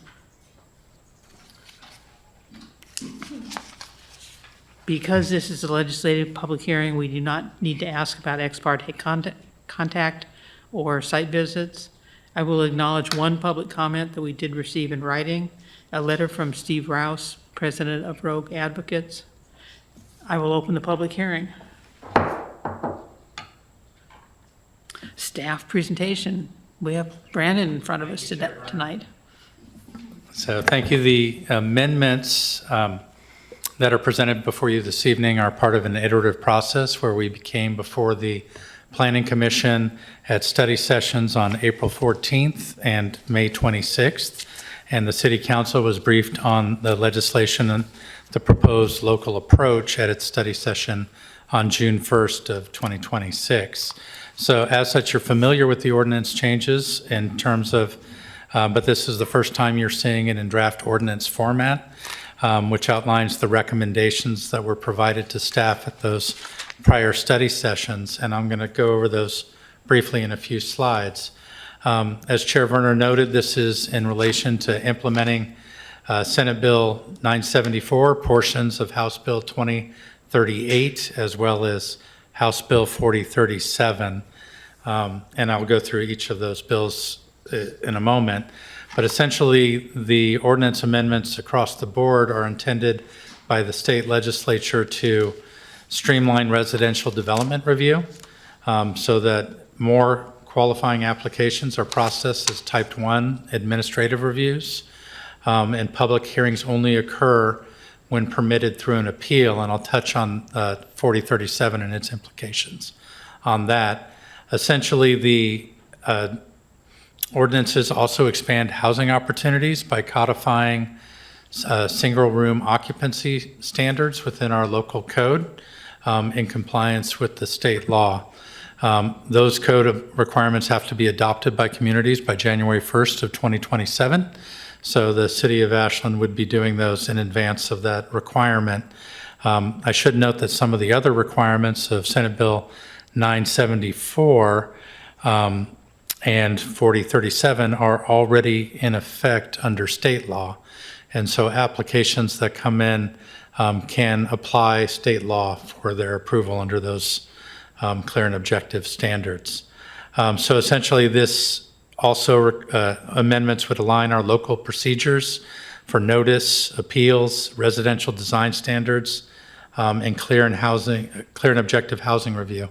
I should note we have a separate project underway with Rogue Valley Council of Governments, which is doing an audit of Ashland's land use code to see where, and not just Ashland's, but most jurisdictions within the valley, as to what standards are clear and objective for housing, and are going to be making recommended changes for each community to address those standards. So there will be more following on that. Specifically in terms of 974, it does, as I noted, change a number of the initial decisions of the city to be administrative, establishes that housing developments that are clear and objective do not have a quasi-judicial hearing before the initial decision.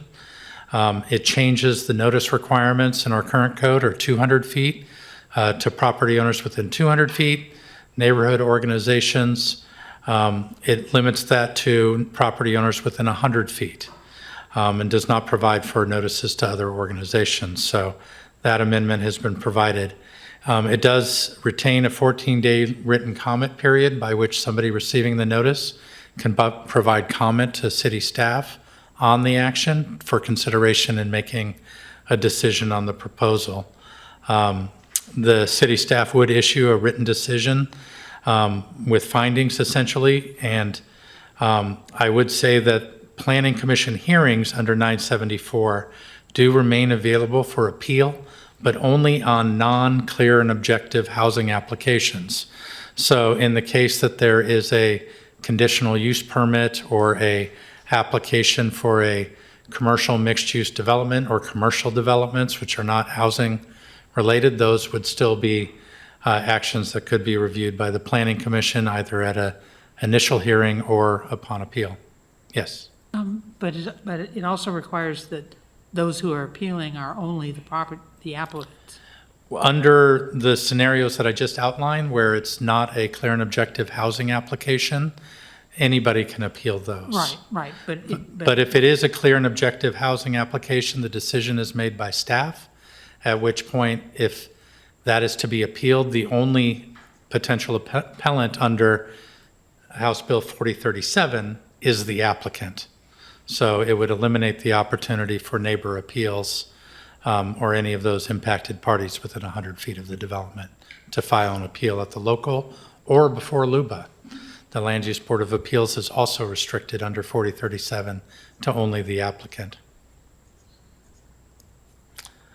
So this gets a little bit into some of the details, but I wanted to note that currently we require a two-step process for subdivisions of 10 lots or greater than 10 lots, which would be an outline plan presented prior to and getting approval, and then subsequent to that, an outline plan, and once that's approved, submitting a final plan concurrent with that outline plan. Under Ordinance 3307, the outline plan and final plan could be submitted simultaneously up to 20 units, and that was part of the direction that we received from the Planning Commission of the review threshold raised to 20 or more lots.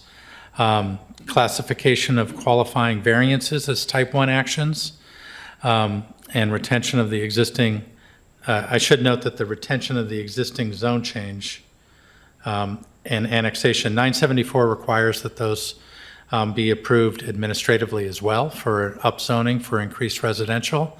This body, as well as the City Council at the study sessions, recognized conflict within state law. I think I have a slide on that further, so I'm jumping ahead of myself.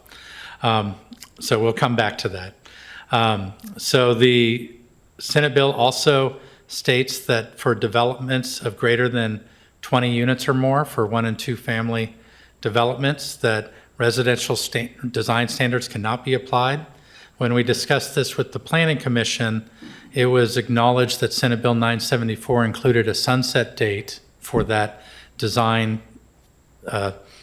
standard exemption of January 1st, 2033. And so the draft ordinance that's provided before you actually embeds that in the ordinance to ensure that it is not a persistent change, but one that would have to be reevaluated in 2032 to ensure that it either continues or does sunset locally as well. So single room occupancy, House Bill 2138 established specific requirements that were largely taken from the state code and put into our local code. It allows for up to 6 single room occupancy units on any lots allowing detached single family housing. It allows in multifamily zones a density increase of 3 times the maximum density. So in an R3 zone lot, we allow 20 units per acre. Those would typically be apartment complexes, studio, 1-bedroom to 3-bedroom units. If they are proposed as SROs, then they could increase that to 60 units per acre.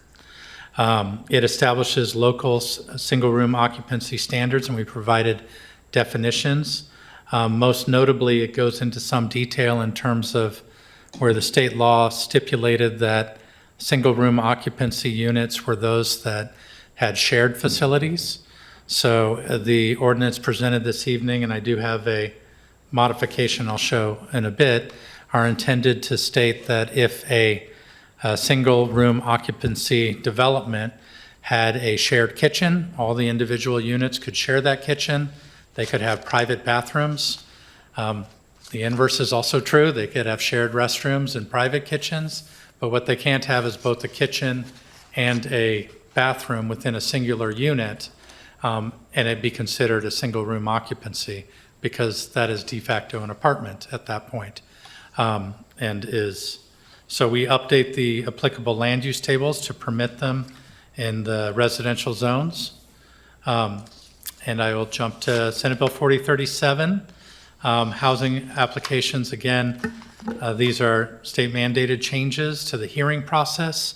I did touch on these on the introduction in terms of specifically for housing applications that are subject to clear and objective standards.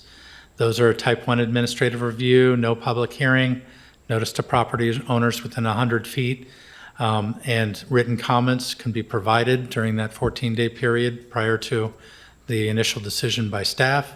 And only the applicant may appeal to the Planning Commission, and only the applicant may appeal to LUBA, and this is what we were touching on earlier. Again, related specifically to those housing projects. So zone changes and annexation. So we do deviate from Senate Bill 974 in this case, that Senate 974 does allow certain residential zone changes and annexations to be processed administratively without a public hearing.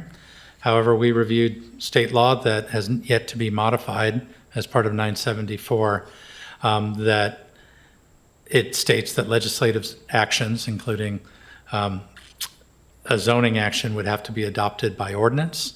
It stipulates that an ordinance requires a public hearing, and that a public hearing, a council action on land use legislative changes is required, and that is a public hearing. So we're not amending Ashland's existing zone change procedures or annexation procedures. Again, retaining the existing public process and hearing process for council and planning commission on those. I should note that if through the legislative process, the legislature does further rulemaking and makes modifications and clarifies this question, then we could be coming back for a legislative amendment that addresses that resolved conflict, or if implemented under state law, it would supersede our law, and that an applicant could apply under those standards. So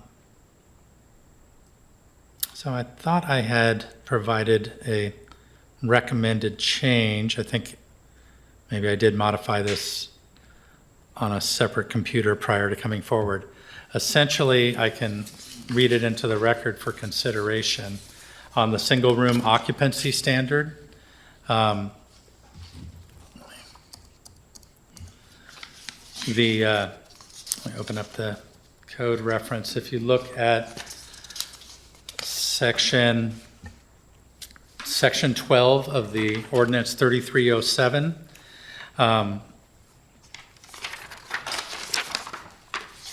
sorry, it's not section 12, that's definitions. I didn't install it, so.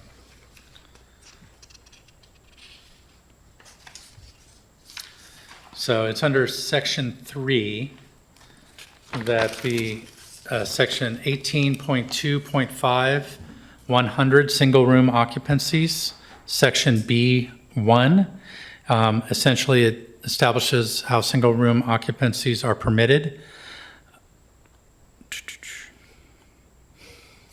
It's not that section. Sorry, it's section B5, where it states sanitary and food preparation facility conditions. This is a suggested amendment to address potential confusion between sections A and B, C, and D. So A states, every unit must have access to both sanitary facilities and food preparation facilities, which may be provided within their unit or as shared facilities.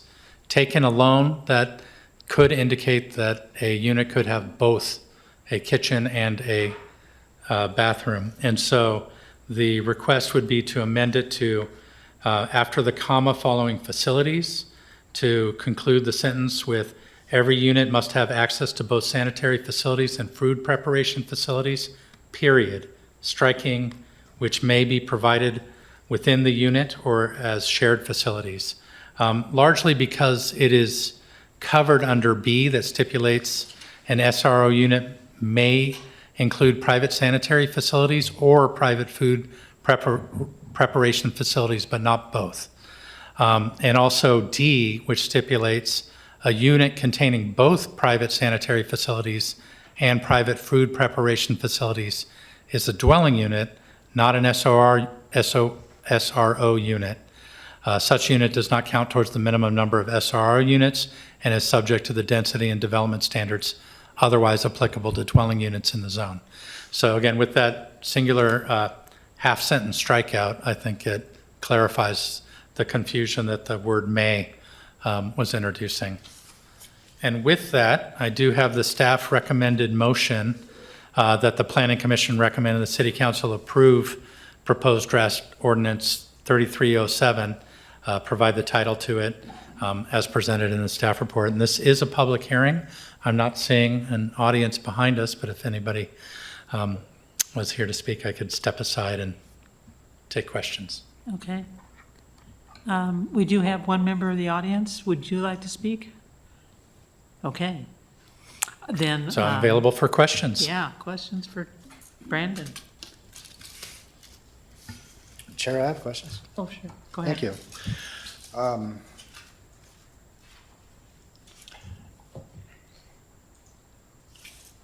HB 4037 mandates that only clear and objective standards, conditions, and procedures can apply to review of a housing development application. Is that right?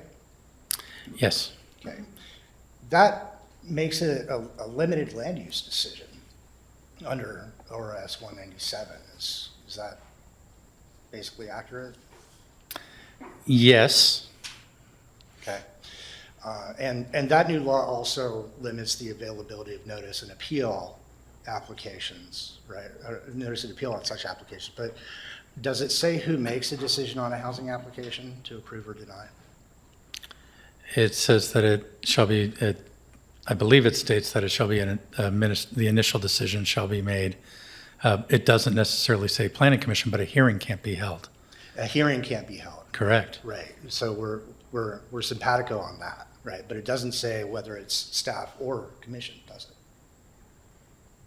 I don't believe so. Okay. And it looks like you're reading the. Yeah, well, so I mean, like, let me back up. I'm not trying to grill you. It's just that I've attempted to read deeply into these new laws and into our code and into the unamended Oregon revised statutes comprising Oregon land use law. And so I'm trying to gain clarity on what these bills do, what they don't do, and what, if any, decision space remains to the city about how to implement them. And consistent with the home rule provisions of the Oregon Constitution, Article 11. And so I need to rifle through a few more questions just for clarity's sake before we get into discussion.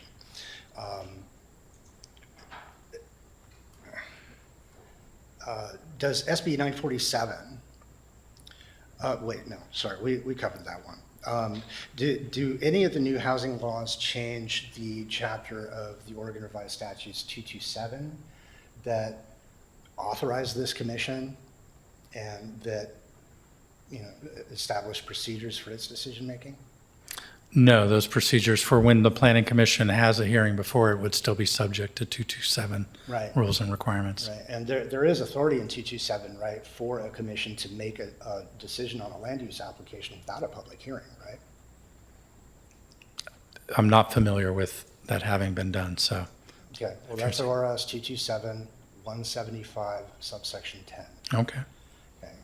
So reading the new state housing laws together with the unamended parts of state land use law, can the city council decide in this proposed ordinance to continue vesting authority in the planning commission to make an initial decision to approve or deny a qualifying residential housing application as a limited land use decision following the procedures of ORS 197 and 227?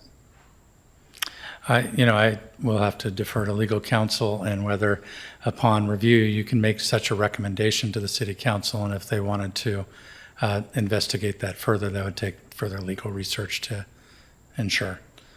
Presuming that they do have that authority, then that would be an amendment to 3307 as presented to change the procedures to establish a planning commission hearing, non-hearing process by which the planning commission could be the initial decision maker on those applications.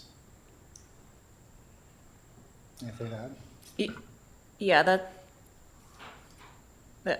that's probably too specific of a question for me to answer off the fly. Yeah, but I'm happy to follow up. I'm sorry I didn't preview the question earlier. I mean, this totally has the flavor of an ambush. I get it. No, I'm happy to follow up though. Okay, cool. Thank you.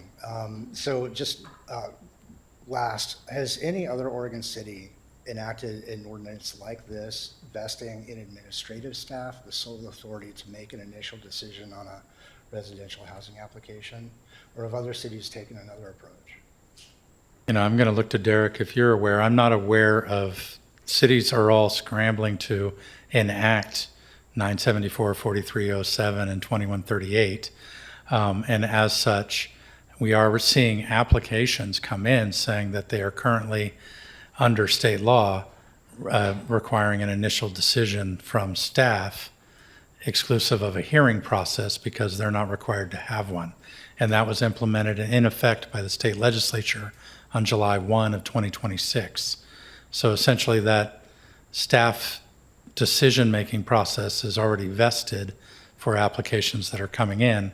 We were trying to codify it through this adoption process, but if the Planning Commission and City Council modified that to have a different structure, that we'll check to see whether that's permissible. Okay, so what's the actual source of authority for that kind of decision being made by administrative staff and not referring it to the commission? Is it in 197, 185, little 6, or is it somewhere else? I'd say it's in House Bill 4037 and the language provided in that. However, Derek, What I would say, kind of both last question and this, as far as other Oregon cities, I'm not sure. Cities in the region have gotten together and discussed 974, and I think the approach we've brought to you for 974 is similar to the approach other cities in the region are taking, specifically Medford. I don't know if any of them have adopted that. I think 4037 frankly came as a surprise to cities. City of Medford reached out to us and said, did we know anything about it? And we went back and looked at the legislative update from DLCD, and it was sort of a sentence and a broader paragraph about urban reserves saying that it was making some procedural changes to the handling of residential applications, and very much, in my mind, downplayed the magnitude of the changes that were required. So I don't know of any other cities that were either aware of it or have made changes to this point. Yeah, I will echo that also in city attorney circles, is that there has also sort of been a scramble to put together legislation and local ordinances that'll comply, and there hasn't quite been consensus, so, from what I've seen. Thanks very much, everybody. those are all the questions I have. Okay, so if we ask staff to pursue figuring out whether we can, whether the planning commission can administratively make an administrative decision on applications, new applications that come forward, that's gonna take us continuing the hearing to a date certain so that we have time for staff to do the research. I certainly would be in favor of a continuance for that purpose. I also think that it is possible to remedy my concerns about the drift of land use decision-making authority from the chartered commission to administrative staff. With Yeah, a and- simple strike and replace amendment to one line of this draft ordinance under section 10. I'm happy to offer that motion for discussion if folks are interested. Otherwise, continuance sounds like a great idea to me. Okay, so what is the one change that you would suggest to allow planning commission to be the non-hearing decision maker? Not so moving, simply No, just- to float it. It would be to adjust the language. Okay, with reference to our packet, here's where it is. On page 8 of the draft ordinance, and that's total page 60. At the very bottom of that page.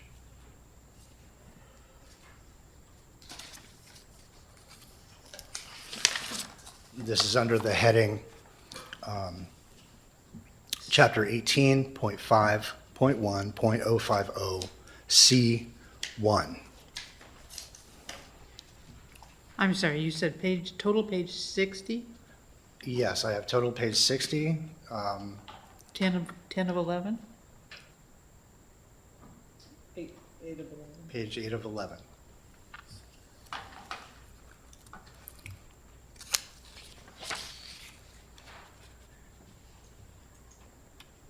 Okay, And that paragraph as drafted ends in a 4-line, bold, underlined sentence. correct. Right. That effectively means that applications for housing development are limited land use decisions and shall not be referred to the planning commission for review and decision under either of the relevant subsections of the land use ordinance, affecting respectively type 1 review and type 2 review. In neither case will the planning commission review a housing application, not under type 1 and not under type 2. That's what this is saying, Okay, okay? And what I propose is to just tweak that language a little bit by removing the word not from that last sentence to say that these applications shall be referred to the planning commission under type 1 procedure and shall not be referred to the planning commission under type 2 procedure, which comes with all the trimmings of a public hearing and under ORS 197. Chair, yes, John, go ahead.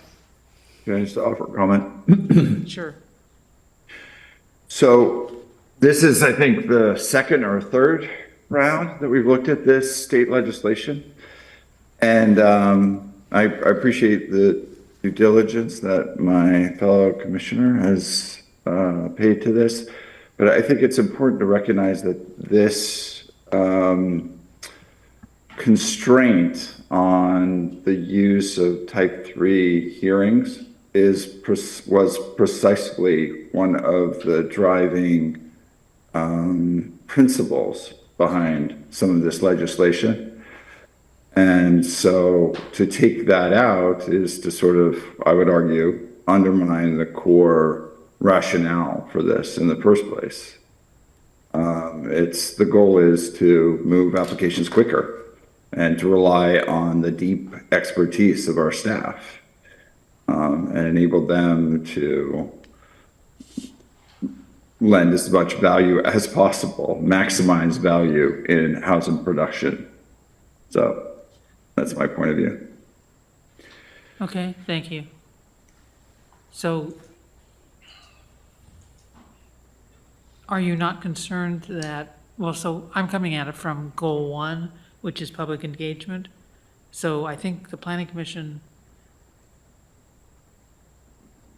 because we have open meetings, is going to have the potential for more public engagement to come to the meetings and hear what we're doing, or watch us on RVTV. And so I think what I'm hearing Commissioner Linenger say actually sounds good to me.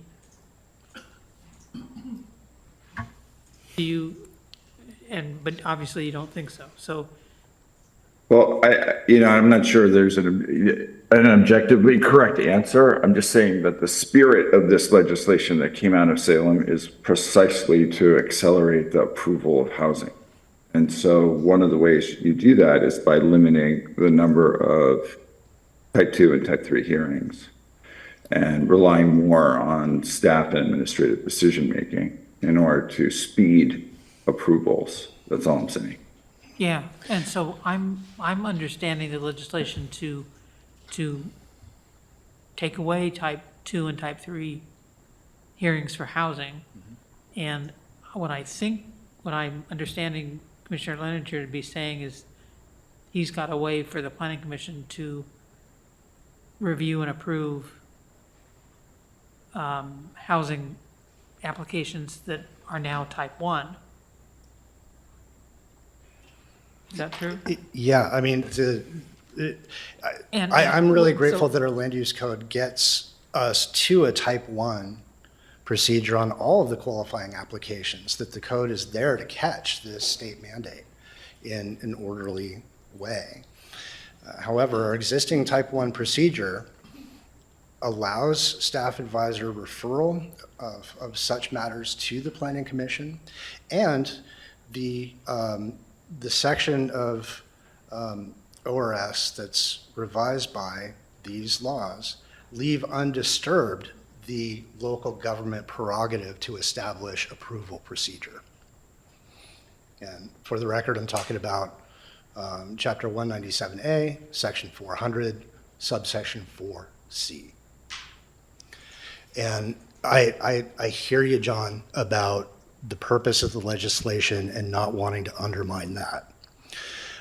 I'm completely supportive of the purpose of the bill. However, I'm aware that these laws leave undisturbed that local prerogative that I just discussed, because that's how we implement Section 11 of the Oregon Constitution, providing for home rule. And where the legislature does not unambiguously say that administrative staff has to issue these decisions, I think we would be remiss to interpret it that way. The state preemption is predicated on the impossibility of implementing a state mandate in a city ordinance. If we can do both at the same time, there is no preemption. And I think these laws reserve for the city the decision space to review these qualifying applications in a type 1 procedure by the Planning Commission, if and insofar as we want it to.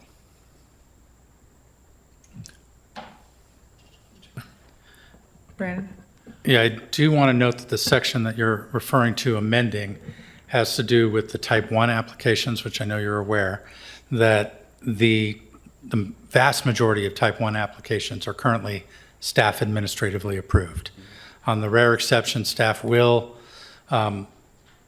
advise that a particular application come to the Planning Commission for review under the current rule.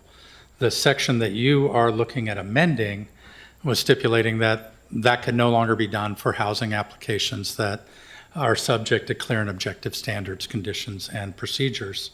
However, by removing the word "not" and stipulating that all such applications for clear and objective housing shall be referred to the Planning Commission for review, it's a new requirement that is not presently the case for, again, that type 1 planning actions that are typically administered by staff. So it shifts the review authority from staff for type 1 actions, such as a minor land partition or the development of 3 units or a duplex on a property, to be a planning commission review and decision without hearing. And my concern is that noting a planning commission meeting would also engender those people that receive notice an expectation that they're providing public comment at a hearing, which would not be the case, because a hearing would be precluded. Right. So again, it's instituting a new requirement that's not in our current code to have a greater review requirement if you presume that presenting before the Planning Commission is a greater review than before staff. But again, we'd both be applying the same clear and objective standards. And so I just wanted that to be clear for the commission of what's being contemplated is a wholesale change in terms of how type 1 actions for housing are processed. Those are really important points, Brandon. Thank you. And they make me want to kind of refine how it is that I'm trying to communicate my intent here. I don't want the Planning Commission to take on every decision of the city for housing applications that ordinarily would be a ministerial matter of staff, or ordinarily would be processed as a type 1 without referral to the commission. My concern really is about the applications that we ordinarily would process as a type 2. And Such as the PSO. such as the PSO and the related variances. Yeah. And if we only think about it in those terms, then I think the striking the word "not" in that relevant sentence becomes a little bit more reasonable. Because it would just say that instead of type 2, PSO and variance reviews, we would do them under the type 1 procedure without a public hearing, but taking public comment with whatever notice and appeal is allowed, the same as staff would do.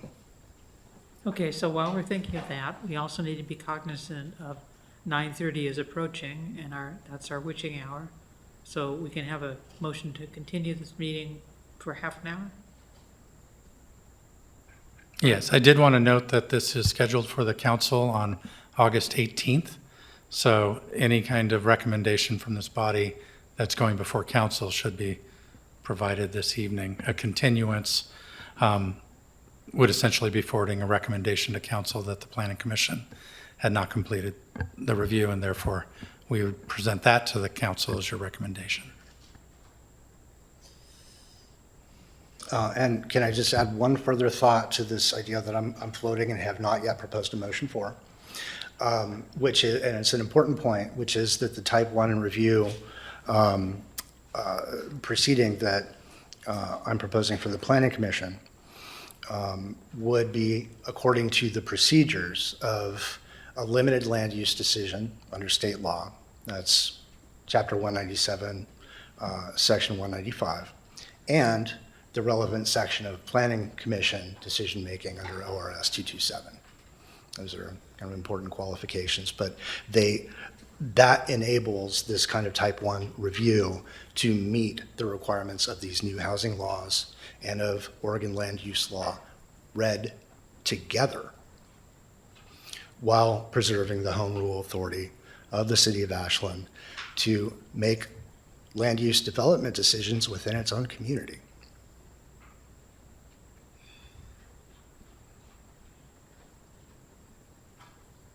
Okay, so it's clear to me this is gonna take more than 10 minutes. Do I have a motion to continue this meeting for another half hour?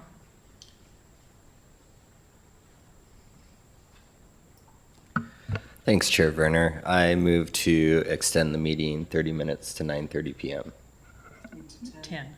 Oh, to 10 PM. Is there a second? Second. Okay, it's moved and seconded that we continue the meeting to 10 o'clock, or as soon as we get done with discussion. And is there, all those in favor? Yes. Aye. Yes. Aye. All those opposed? Okay. 4-1. So we have until 10 o'clock or sooner if we get it done. So now you're proposing to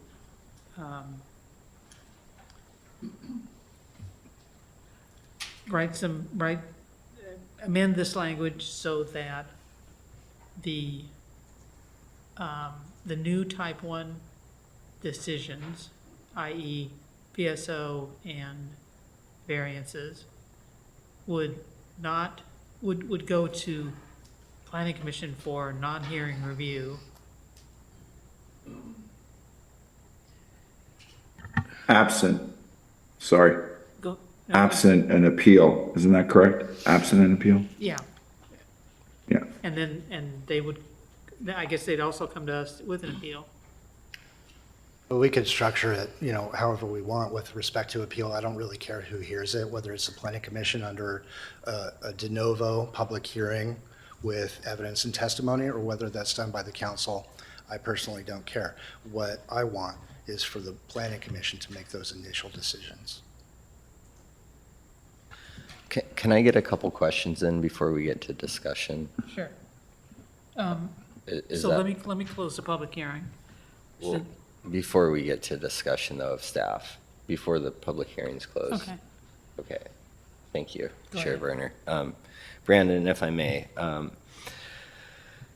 it sounds like to me that state law caps notice at 100 feet for qualifying clear and objective housing applications, but it looks like we're reducing the notice radius of all type 1s to 100 feet.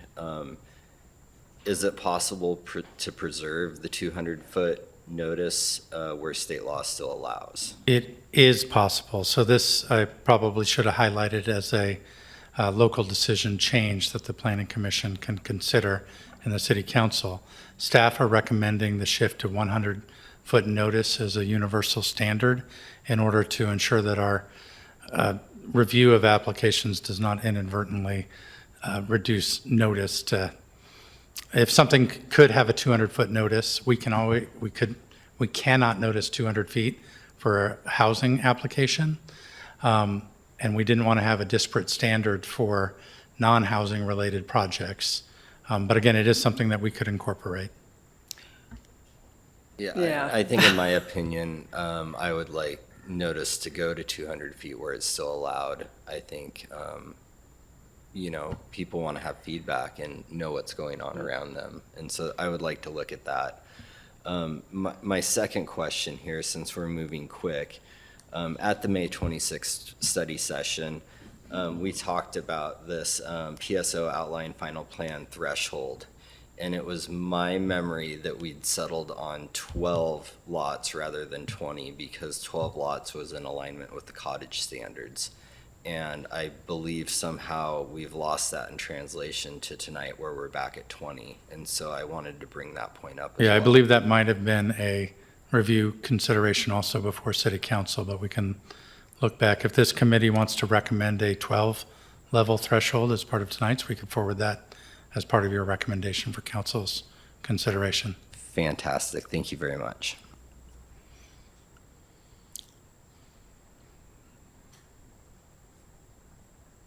And that's all from me, Chair Brenner. Okay, thank you. Thank you, Russell.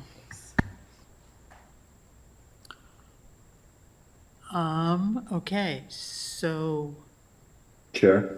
Go ahead. Sorry, I just have one quick question No, for Brandon. Brandon, thank you for your presentation. Thank you, Chair Werner.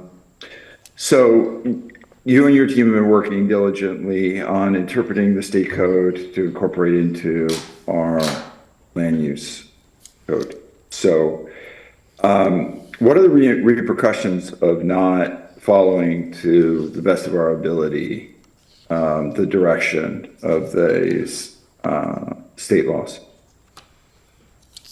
So a couple repercussions. I think an applicant can apply under the state law, and if our code does not align with that, still make that application.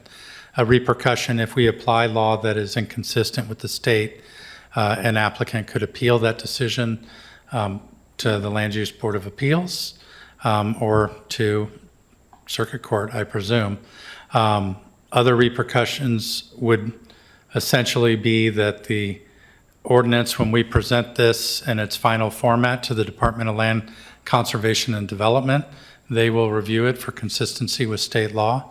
Obviously you're a review body, the council's a review body, but the state also reviews all legislative changes in land use and acknowledges them when received. So ideally, if we are incorporating something that is in violation of state law, they would catch it and provide back comment that we need to amend to be in alignment. Thank you, Brandon. That was my understanding. Can I make a motion, Chair Werner? Sure, go ahead. I move that the Planning Commission recommend that the City Council approve first reading of ordinance number 3307, titled an ordinance relating to supporting housing production through streamlined review of residential development applications, implementing Senate Bill 974, House Bill 2138, House Bill 4037, amending AMC 18.2.2030, AMC 18.25090, AMC 18.34040, AMC 18.35050, AMC 18.35100, AMC 18.39040, AMC 18.51010, AMC 18.51050, AMC 18.55030, and AMC 18.61030, and adding a new subsection AMC 18.25100 as presented in the staff report and attachment. Okay, so you're not including the 200-foot notice for existing, for non-affected type 1 decisions? And the 12 unit. And the 12. Including the 200-foot notice for non-affected units and the 12-unit threshold. Second.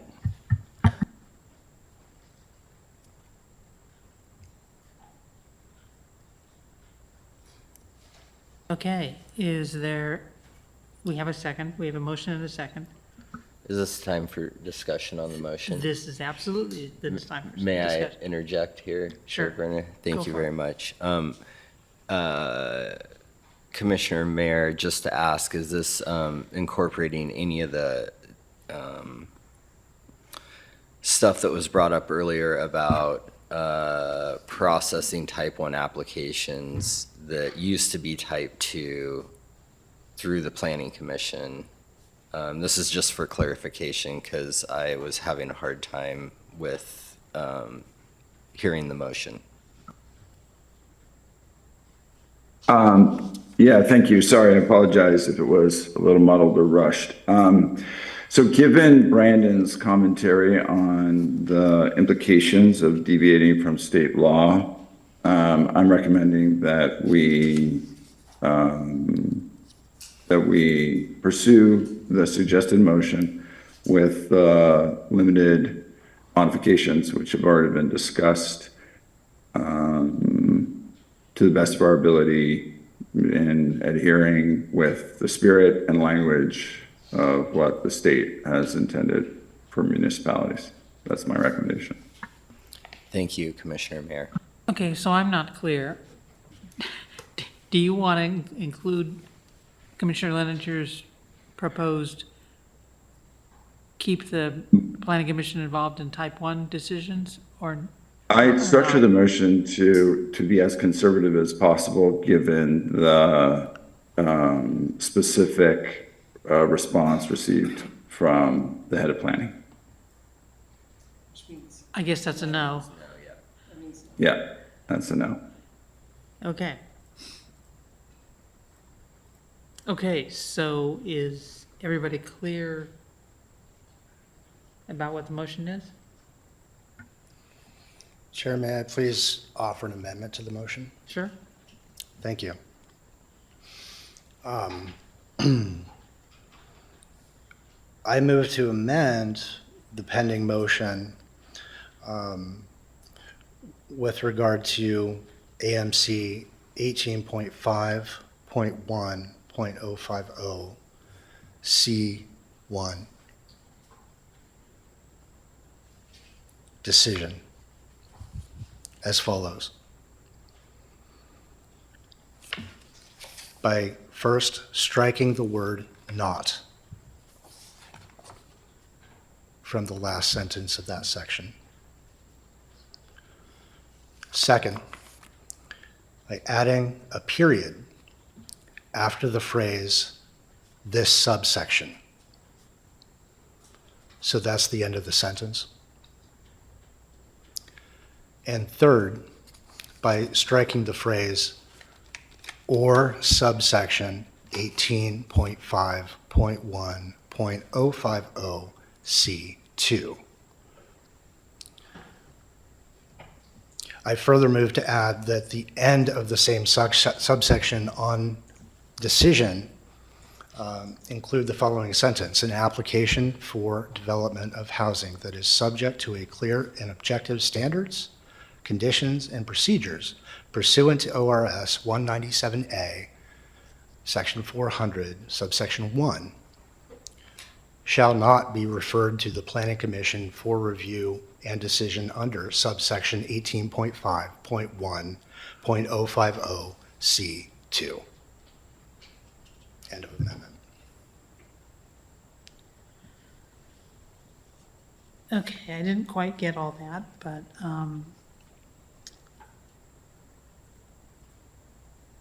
we'll try it anyway. So you're amending the motion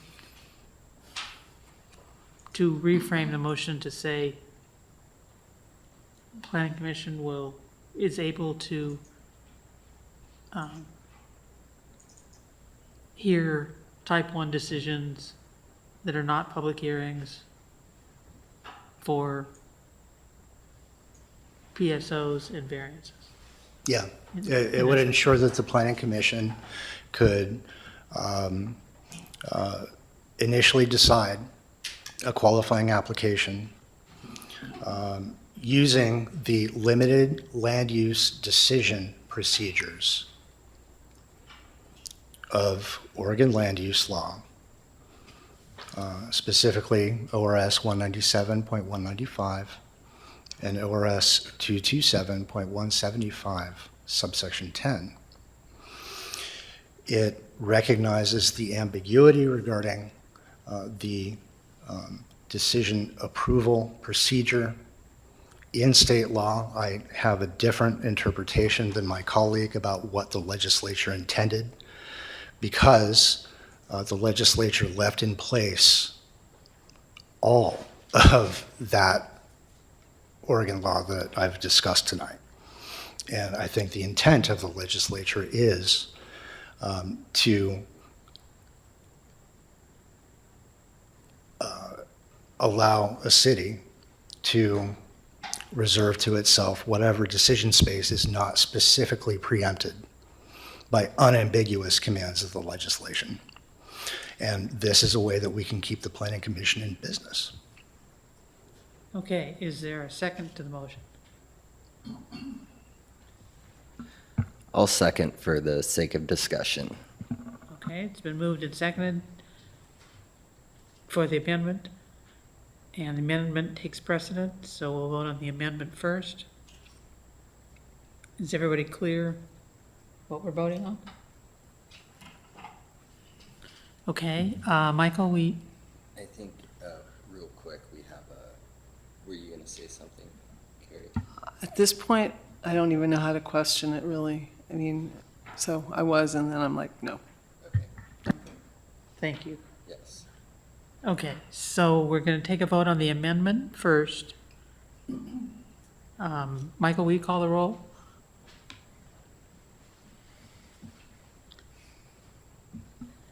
Commissioner Marr, No. Commissioner Phillips, No. Commissioner Kincairn, No. Commissioner Leininger, Yes. Chair Werner. Yes. Okay, split vote, 3-2. Motion fails. So we're on to the main motion, which is as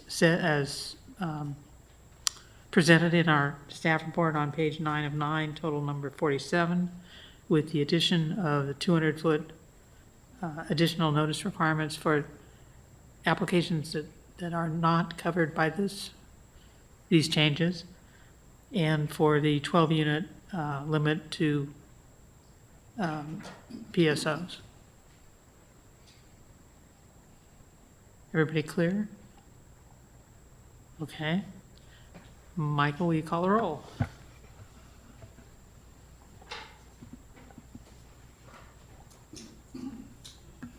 Commissioner Marr, Yes. Commissioner Phillips, Yes. Commissioner Kincairn, Yes. Commissioner Leininger, Yes. Chair Werner. Yes. Okay, motion was unanimously adopted. So we have a motion or a recommendation to send to council now on this batch of changes.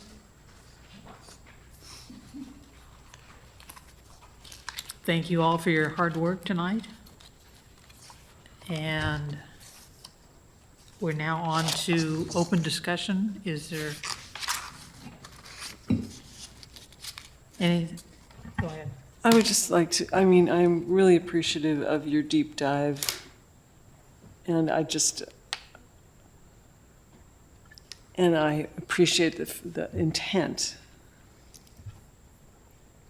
I just want to say that. Thank you. Okay, so under open discussion, we have the letter that came in before us from Joseph Kauth. And I think, as I recall, the interest was actually in having him come to discuss that. It seemed this letter was pretty succinct, and I don't know how we would really consider it without him bringing forth what he wants to talk about. Okay, that's good rationale. Can we ask staff to invite him to come to the August 25th meeting? We can. Okay. Is, the other question I had under open business is, do you have any, have you thought any more about the planning commission retreat? And if so, do you have any questions? Or not? No, I think last we talked that it would be ill-advised to do it in the summer and looking at fall. So we'll come back to you with some dates. Sorry, I don't have those this evening. Okay. No, Did not a problem. someone tonight suggest that we invite the water master here to talk about water rights?